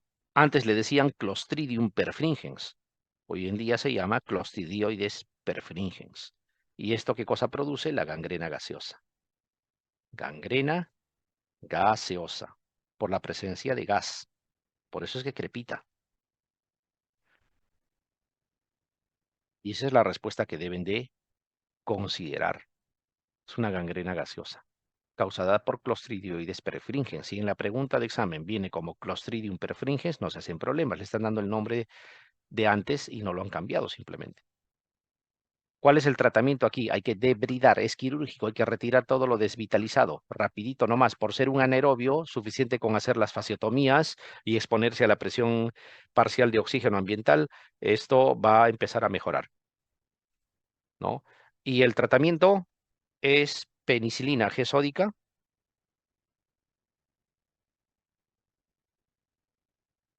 más clindamicina. Y mira, mejor le doy meropenem más vancomicina. No, el Clostridioides perfringens es sensible a la penicilina en mejor cuantía comparado con la vancomicina o con el meropenem. Y el sinergismo de clindamicina con penicilina G sódica para tratar este tipo de bacterias anaerobias es mejor que usar meropenem. Entonces, dar meropenem más vancomicina es inferior para este tipo de cuadros que dar penicilina G sódica más clindamicina. El problema es que a veces solo quieren usar meropenem más vancomicina en todos los lugares y eso lleva a fracasos en la terapia, de hecho. Varón de 40 años consulta por presentar dolor en miembro inferior derecho y fiebre hace un día. Hace un día, ¿no? En el miembro inferior derecho. Al examen, índice de masa corporal en 38, tiene sobrepeso, hay lesión tipo placa eritematosa en pantorrilla, bordes irregulares, típico de una celulitis. Porque en la erisipela los bordes sí se notan. En la celulitis los bordes no se definen bien, bordes irregulares. Con signos de flogosis, parece una celulitis, signo de Homans positivo. Ajá. Cuando ustedes tienen un cuadro que parece una celulitis, hay dos opciones. Puede ser realmente una celulitis o podría ser una trombosis venosa profunda, que también puede ser. La forma de descartar es con un ecodoppler de miembros inferiores, descartando que no sea una trombosis venosa profunda. Algunos le piden dímero D también para alejar el diagnóstico si sale negativo. Y clínicamente el famoso signo de Homans, ¿no? Que no es otra cosa que hacer que estire el miembro afectado y la planta le hacen dorsiflexión con fuerza. Si aumenta el dolor en la zona lesionada, esto es un signo de Homans positivo y podría ser una trombosis venosa profunda. Pero dice signo de Homans negativo, entonces esto se descarta. Si es una celulitis, principal agente etiológico, hay dos. Uno es el Staphylococcus aureus y el otro es el Streptococcus pyogenes. O si quieren, beta hemolítico del grupo A, que es lo mismo. El Streptococcus pyogenes 100% sensible a la penicilina y el Staphylococcus aureus a ciertas penicilinas. Si les preguntaran el tratamiento, oxacilina o por vía oral dicloxacilina. Esto es por vía intravenosa y esto es por vía oral. Bueno, acá no está siquiera Streptococcus pyogenes, nos quedamos con Staphylococcus aureus. Paciente de 45 años procedente de distrito endémico de dengue, dice, acude al puesto de salud por presentar fiebre persistente, dolor retrocular, ya les había dicho, así como había eh, en el caso de la leptospirosis, ¿no? Sufusión conjuntival, ¿no? En el caso del dengue hay dolor retrocular. Ya pues ya les está diciendo. Dolor abdominal intenso y vómitos. ¿Cuál es la clasificación inicial del caso? A ver, vamos a ver. Lo primero que tienen que ver es que es un caso que viene donde está viendo dengue, ¿no? Entonces, para empezar, es un probable dengue. ¿Por qué digo probable? Porque todavía no han utilizado un examen de laboratorio donde diga es dengue o se descarta dengue. Es un probable dengue. Muy bien. Al probable dengue deben de sumarle si tiene o no signos de alarma. Signos de alarma o sin signos de alarma. Esto es con signos de alarma o sin signos de alarma. Es decir, cuando los signos de alarma sean negativos. ¿Cuáles son los signos de alarma? Lo más importante que tiene que acordarse, el dolor abdominal intenso, continuo, ¿no? Lo siguiente son los vómitos persistentes. ¿Qué cosas son los vómitos persistentes? Que tengas 3 episodios de vómitos en menos de una hora, por ejemplo. Es importante. Trastorno del sensorio. La persona puede estar irritable o puede estar letárgica, trastorno del sensorio. Signos de sangrado.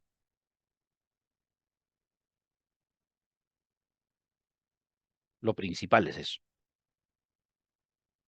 Alguien dirá, ¿y las plaquetas? Sí, las plaquetas van a bajar en todos los pacientes con dengue. Eso no es un signo importante a considerar. Si es un descenso muy brusco, obviamente es un signo de alarma, pero no es que hay que colocar plaquetas, hay que transfundir plaquetas. No está indicado porque en esta etapa más bien existen anticuerpos antiplaquetarios que si tú das plaquetas, estas se van a destruir con facilidad y lo único que estás haciendo es sobrecarga hídrica al paciente.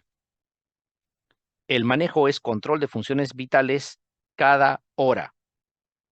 Y si está habiendo hipotensión, que por eso es que se mueren los pacientes por hipotensión, no es por sangrado, entonces hay que reponer volumen. Eso es lo que se tiene que hacer. Entonces, ¿qué cosa es? Es un probable dengue, y como tiene dolor abdominal intenso, suficiente uno con signos de alarma. Brote epidémico de dengue, sospechoso de dengue clásico, no existe el famoso clásico ni el hemorrágico, por si acaso. Es dengue con o sin signos de alarma. Síndrome de shock por dengue tampoco no habla que esté en shock. Probable dengue con signos de alarma, esa es la respuesta que deben de considerar. Varón de 25 años procedente de Pachacamac acude por presentar fiebre, dolor retrocular. Otra vez, miren, dolor retrocular, por algo será. Y mialgia desde hace 3 días. Ahí está la presión arterial, la frecuencia cardíaca con tendencia a la taquicardia, pero al final todo dentro de lo normal, ¿no? Tiene fiebre todavía, está lúcido, está todo bien hasta ahí. Hay erupción cutánea generalizada. Esto se da al final del dengue, por si acaso. Resto normal. Laboratorio en 12, leucocitos en 11.000, bueno, plaquetas en 80.000. ¿Qué signo de alarma presenta? Otra vez están preguntando lo mismo. Miren, aquí no encontramos ningún signo de alarma clínico. Nos vamos al laboratorio y en el laboratorio habían dos cosas que nos preocupaban. El incremento del hematocrito, que no es tan frecuente, por eso es por extravasación de plasma, y la plaquetopenia cuando es brusca. En este caso no dice, pero es lo único que queda. Fiebre no es un signo de alarma, esté o no esté, no es un signo de alarma. La leucocitosis no es un signo de alarma. El exantema no es un signo de alarma.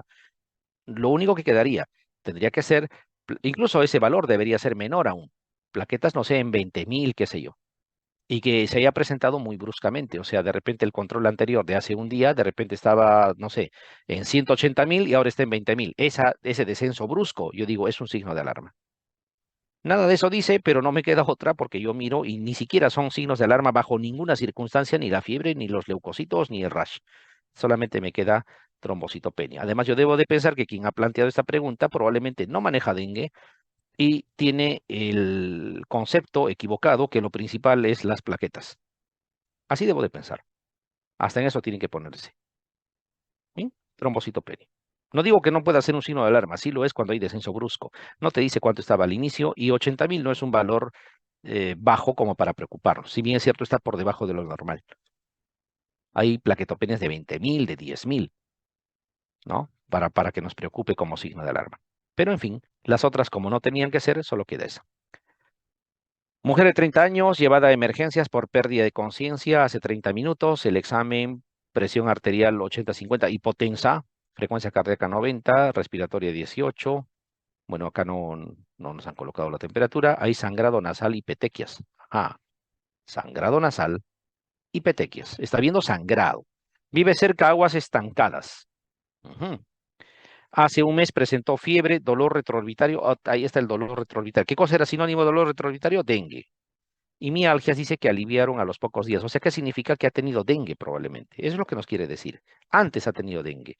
Y pareciera que ahora está teniendo algo parecido.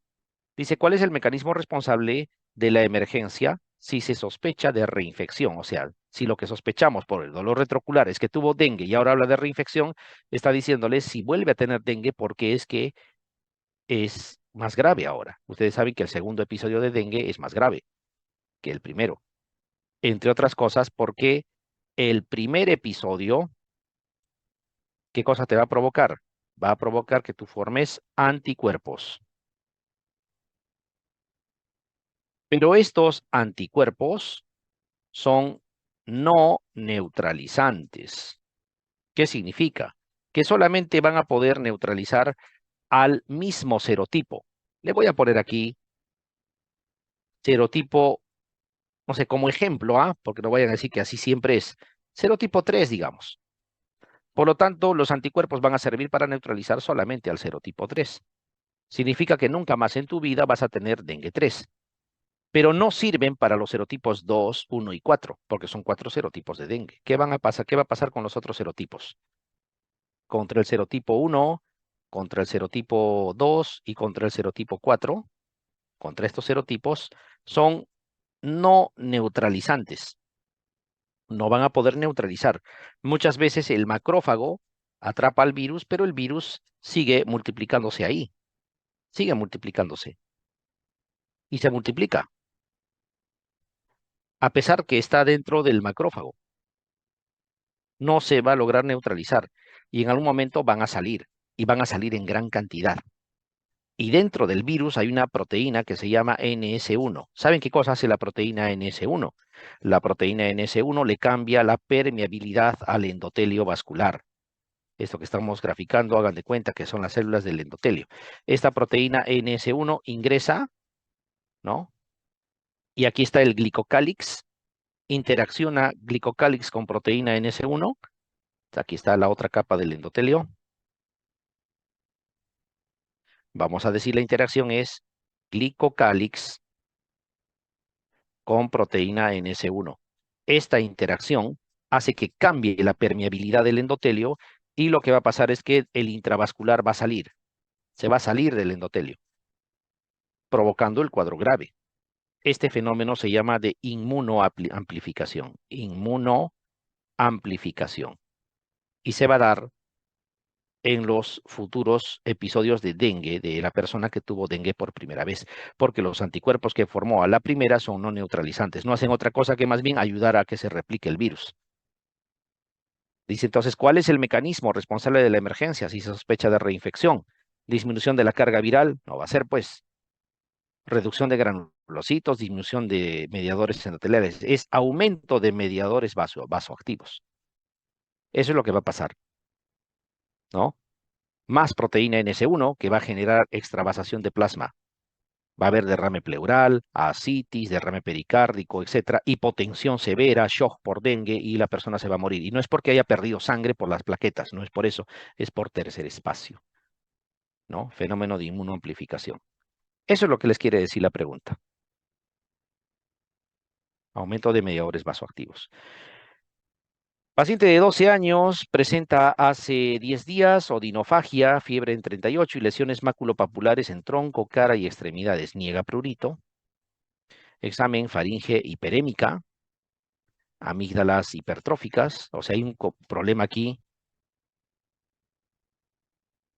a nivel de amígdalas, ¿no?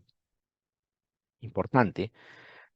Existe lesiones maculopapulares en tronco, cara y extremidades. Hay un exantema,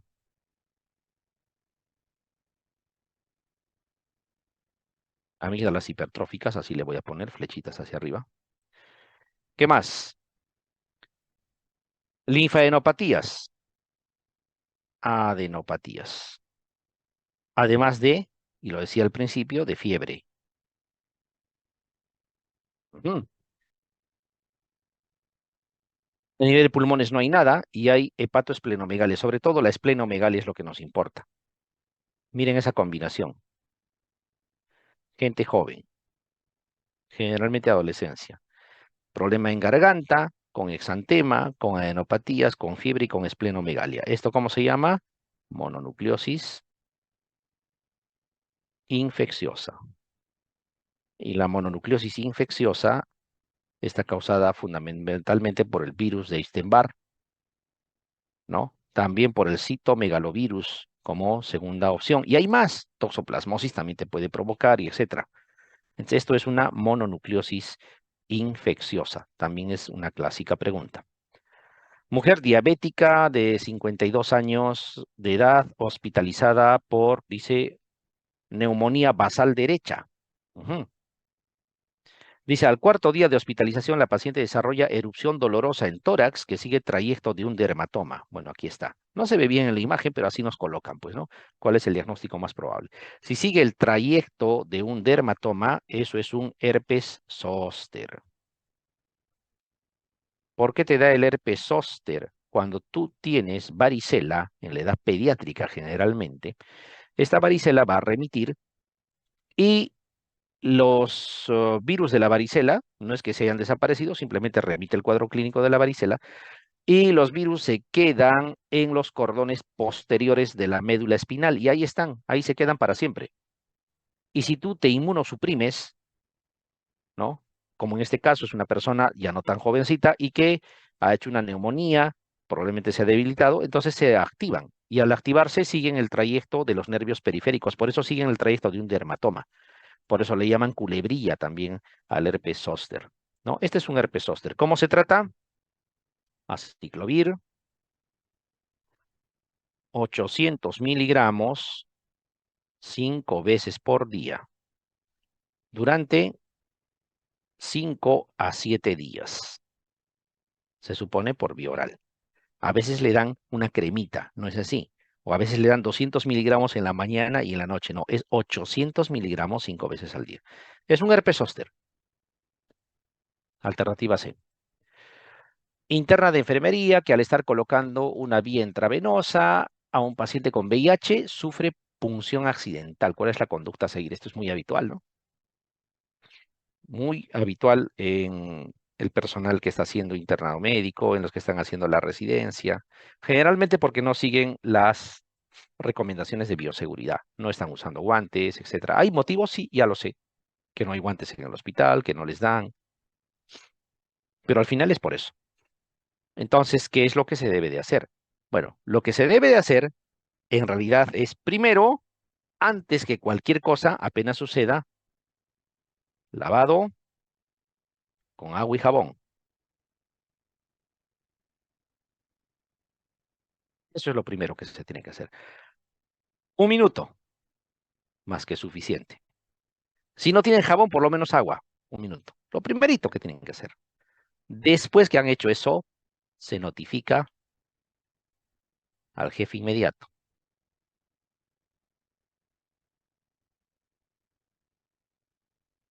¿no? Después ya se valorará, tenemos 72 horas para actuar, se valorará si fue, o sea, la gravedad del accidente, si fue leve, moderado o grave. De acuerdo a eso, si se va a dar o no terapia antirretroviral o no lo necesita. Un paciente con VIH que esté tomando terapia antirretroviral que tenga carga viral suprimida no necesita hacerse nada, por ejemplo. Una persona con VIH recientemente diagnosticada que no está tomando terapia antirretroviral y por lo tanto tiene carga viral elevada, hay que valorar si el accidente fue leve o moderado o grave. ¿Cómo? Si fue pinchazo, por ejemplo, con sangrado espontáneo. Si no hubo sangrado. ese tipo de cosas, para ver si se da o no se da. Y si esto lo amerita, recién pasas a la terapia antirretroviral, ¿no? Que tiene que mantenerse por 30 días. Previo a esto, se debe de pedir un ELISA para VIH. Pero ¿cómo si recién se acaba de pinchar, cómo se va a infectar? No, no, no, no, no. Lo que pasa es que la persona ya puede tener VIH, ¿no? Y después le va a echar la culpa al accidente. Primero hay que saber si tiene o no VIH. Si ya tiene VIH, no se hace nada, simplemente ya tiene, entonces que vaya por consultorio tranquilo en su momento para que inicie su terapia antirretroviral, sus exámenes. Es importante, ¿no? Después de la terapia se vuelve a pedir el ELISA, si es que no fue positivo al inicio, de hecho. Esa es la forma de proceder. Y acá les dice, iniciar tratamiento con un antirretroviral. No es lo primero para hacer, la conducta a seguir, ¿no? Dice, terapia por 7 días, nunca sea por 7, son 30, observación ambulatoria. Reportar al jefe inmediato es lo más adecuado de todo lo que está aquí, pero primero debería de ser incluso lavado con agua y jabón. Bueno, de los que están aquí, lo más próximo es reportar al jefe inmediato, la última alternativa. Varón de 28 años con VIH en terapia antirretroviral, irregular, dice, con CD4 menos de 200. Presenta desde hace 3 meses lesiones nodulares rojo-vinosos que no palidecen a la presión, localizadas en tórax, miembros inferiores y cavidad oral. ¿Cuál es el diagnóstico más probable? Cuidado con esa característica que les está brindando, dice, rojo-vinoso. Esas lesiones rojo-vinoso en piel no son otra cosa que una neoplasia de vasos sanguíneos.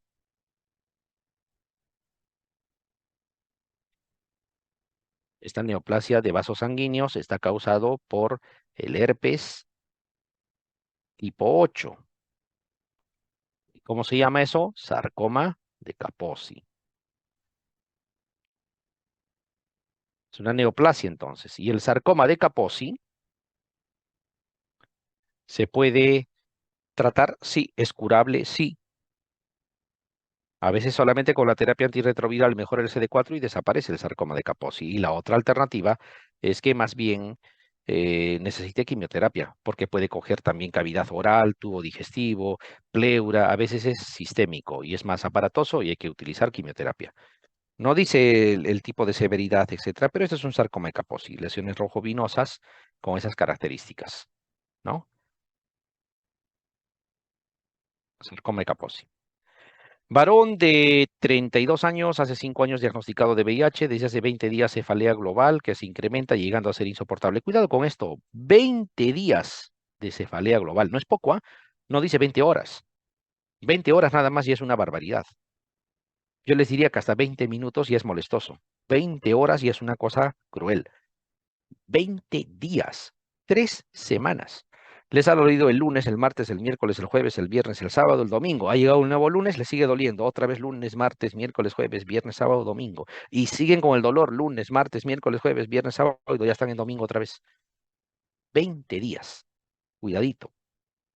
Cuando tengan ustedes un problema neurológico, afectación del sistema nervioso central en un paciente con VIH, se supone, ustedes lo van a valorar de la siguiente forma. No hay otra forma. Signo cardinal, cefalea. Signo cardinal, focalización. O la otra es que sea signos meningios. Cuando es cefalea, criptococo. Cuando es focalización, toxoplasma. Signos meningios es meningoencefalitis tuberculosa. Por favor, así, a rajatabla. No hay forma de confundan. 20 días de cefalea. Ya está, pues esto es criptococo. Se incrementa llegando a ser insoportable, no se dé con analgésicos, niega náuseas y vómitos, hay rigidez de nuca, no signos de focalización, descartado toxoplasma. Dice rigidez de nuca, claro, porque esto es una meningoencefalitis, pero debería hablarles trastorno de sensorio, Kerny-Brusinski, para que piensen en signos meningios completos. ¿Qué procedimiento confirmaría el diagnóstico? ¿Cómo se diagnostica esto? Estos dos se diagnostica con estudio de líquido cefalorraquídeo. Lo mismo aquí, estudio de líquido cefalorraquídeo, ¿no? Tendrán que hacer cultivo para criptococo, cultivo para hongos, y hay un examen directo que se llama tinta china, pero su sensibilidad es solo 60%, puede salir negativo incluso.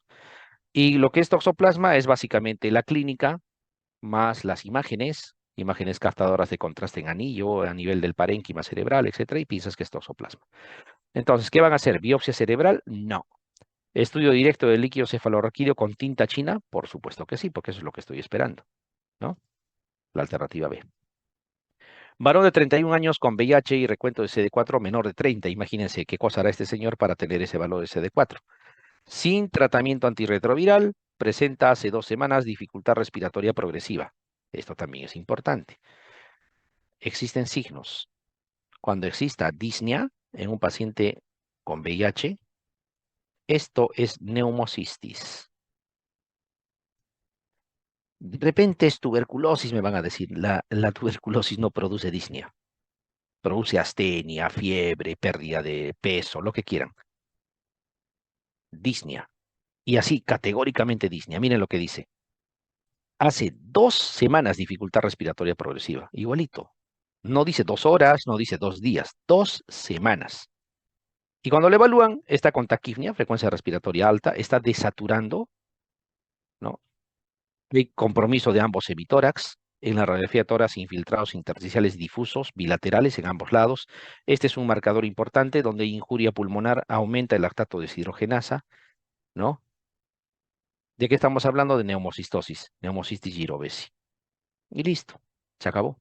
Así nomás lo reconocen y lo marcan, no tienen que cranear mucho. Vamos a esta. Se consideran parasitosis transmitidas por contacto con el suelo. Cuidadito, existe una lista que se llama los geohelmintos. Ya saben por qué les llamarán geo, tiene que ver con tierra. Lo que pasa es que estos gusanos necesitan de suelo húmedo para completar su ciclo biológico. Ahí tenemos, por ejemplo, Ascaris, que, y si aquí le pongo suelo, al suelo pasan los huevos no embrionados para que se transformen en huevos embrionados, que son la forma infectante. Necesitan del suelo.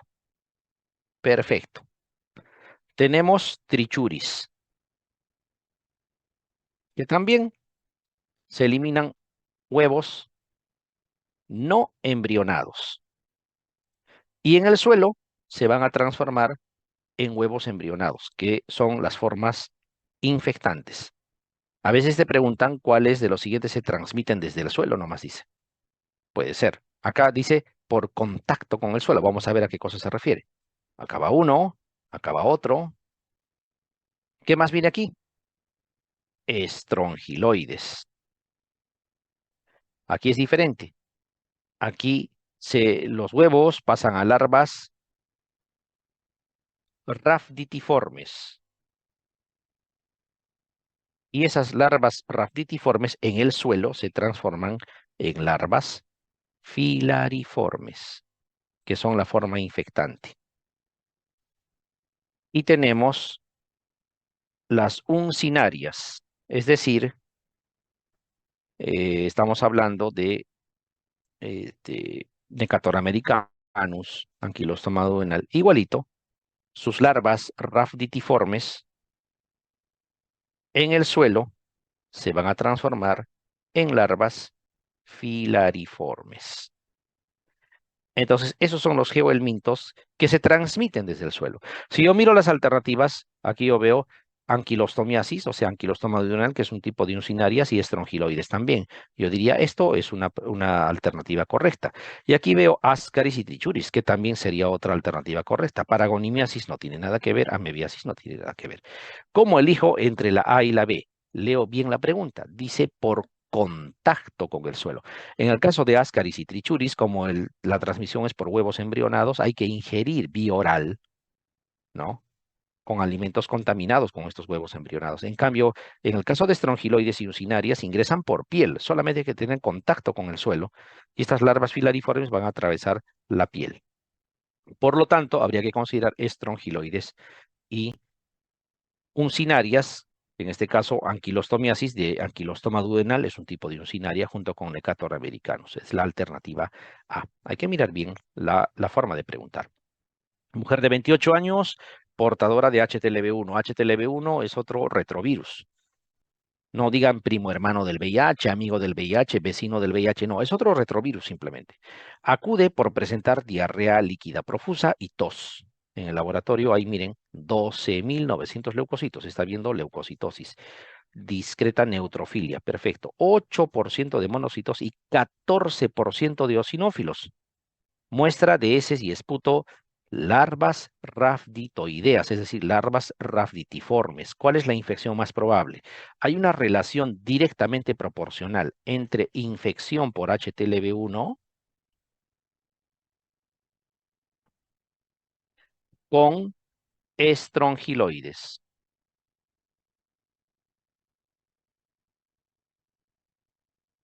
Donde encuentren estrongiloides, tienen que hacerle un examen para HTLV1. Y donde tengan un paciente con HTLV1, tienen que buscarle estrongiloides, porque hay una relación directa, ¿no? ¿Por qué hay compromiso pulmonar? Ustedes recuerdan que cuando ingresan por la piel, estas larvas filariformes van a buscar tejido venoso y van a viajar por las venas y viajan hasta que llegan a corazón derecho. Si yo dibujo así, no es esa la forma, pero vamos a hacer de cuenta, ¿no? Las cavas, la vena cava superior e inferior, llegan a aurícula derecha, van a pasar a ventrículo derecho, de ahí salen. No es, vuelvo a repetir, no es esta la configuración, pero solo quiero que para que quede claro, ustedes se acuerdan que van a pasar a los pulmones a oxigenarse, ¿no? La sangre. Y la sangre oxigenada regresa aquí, a aurícula izquierda, para completar el ciclo del circuito mayor, ¿no? Entonces, como las larvas llegan a territorio venoso y avanzan hasta que se juntan en las dos últimas venas que reciben todas las demás venas que son la cava superior e inferior. Esas van a llegar a aurícula derecha, de ahí va a pasar a ventrículo derecho, junto con las larvas, la sangre, y van a pasar a pulmón. Es por eso que a nivel pulmonar provocan este problema, ¿no? Y también en tubo digestivo están, porque acuérdense que después del pulmón ascienden hasta tráquea y se degluten. Ciclo de luz, ¿no? Ese es el motivo. Entonces esto es estrongiloides, la alternativa A. Paciente de 13 años procedente de zona rural desde hace 6 meses, cefalea recurrente con crisis convulsiva en 2 oportunidades. Ujú. Desde hace 6 meses, dice. No tiene antecedentes previos, no dice que haya tenido convulsiones antes, solamente desde hace 6 meses. Eso se llama convulsiones tardías, o sea, no hay antecedente de nacimiento, de la niñez, nada. Ya tiene 13 años y se presentan las convulsiones asociadas a cefalea. Convulsiones tardías en nuestro medio, estamos en la obligación de pensar en cisticercosis, o sea, en neurocisticerco. En esa obligación está. Y eso se produce, ¿por qué se produce el neurocisticerco? Por ingerir huevos de Tenia solium, ¿no? Ingieres huevos de Tenia solium y vas a desarrollar cisticercosis. Y cuando está en el cerebro ese cisticercosis se llama neurocisticerco y va a ocasionar justamente eso, ¿no? Cefalea, crisis convulsivas, ¿no? En la tomografía cerebral dice imágenes calcificadas múltiples, o sea, probablemente algunos de estos cisticercos no sean viables, estén muertos y se han calcificado incluso. ¿Cuál es el agente causal de esta patología? Obviamente, tenia saginata, perdón, tenia solium, la que está acá. La tenia saginata no produce cisticercosis, es la tenia solium, la alternativa C. En un centro de salud de la selva peruana, consulta un varón por cuadro recidivante de fiebre, ojo, recidivante, o sea, se produce, pasa y al cabo de un tiempo, puede ser corto o mucho, no lo sé, vuelve a aparecer lo mismo. Entonces, fiebre, anemia, ictericia y postración.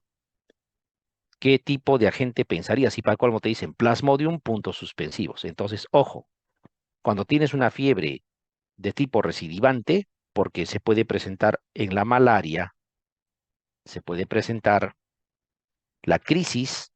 ¿Cuál es la crisis? Fiebre, escalofríos, y su oración. Esas tres cosas se presentan, ¿no? Dura más o menos todo eso aproximadamente una hora. Después pasa y la persona se recupera, hasta que vuelve a presentarse lo mismo, por eso dice recidivante. Esto se va a presentar cada 48 horas. ¿En qué especies? Plasmodium vivax, Plasmodium falciparum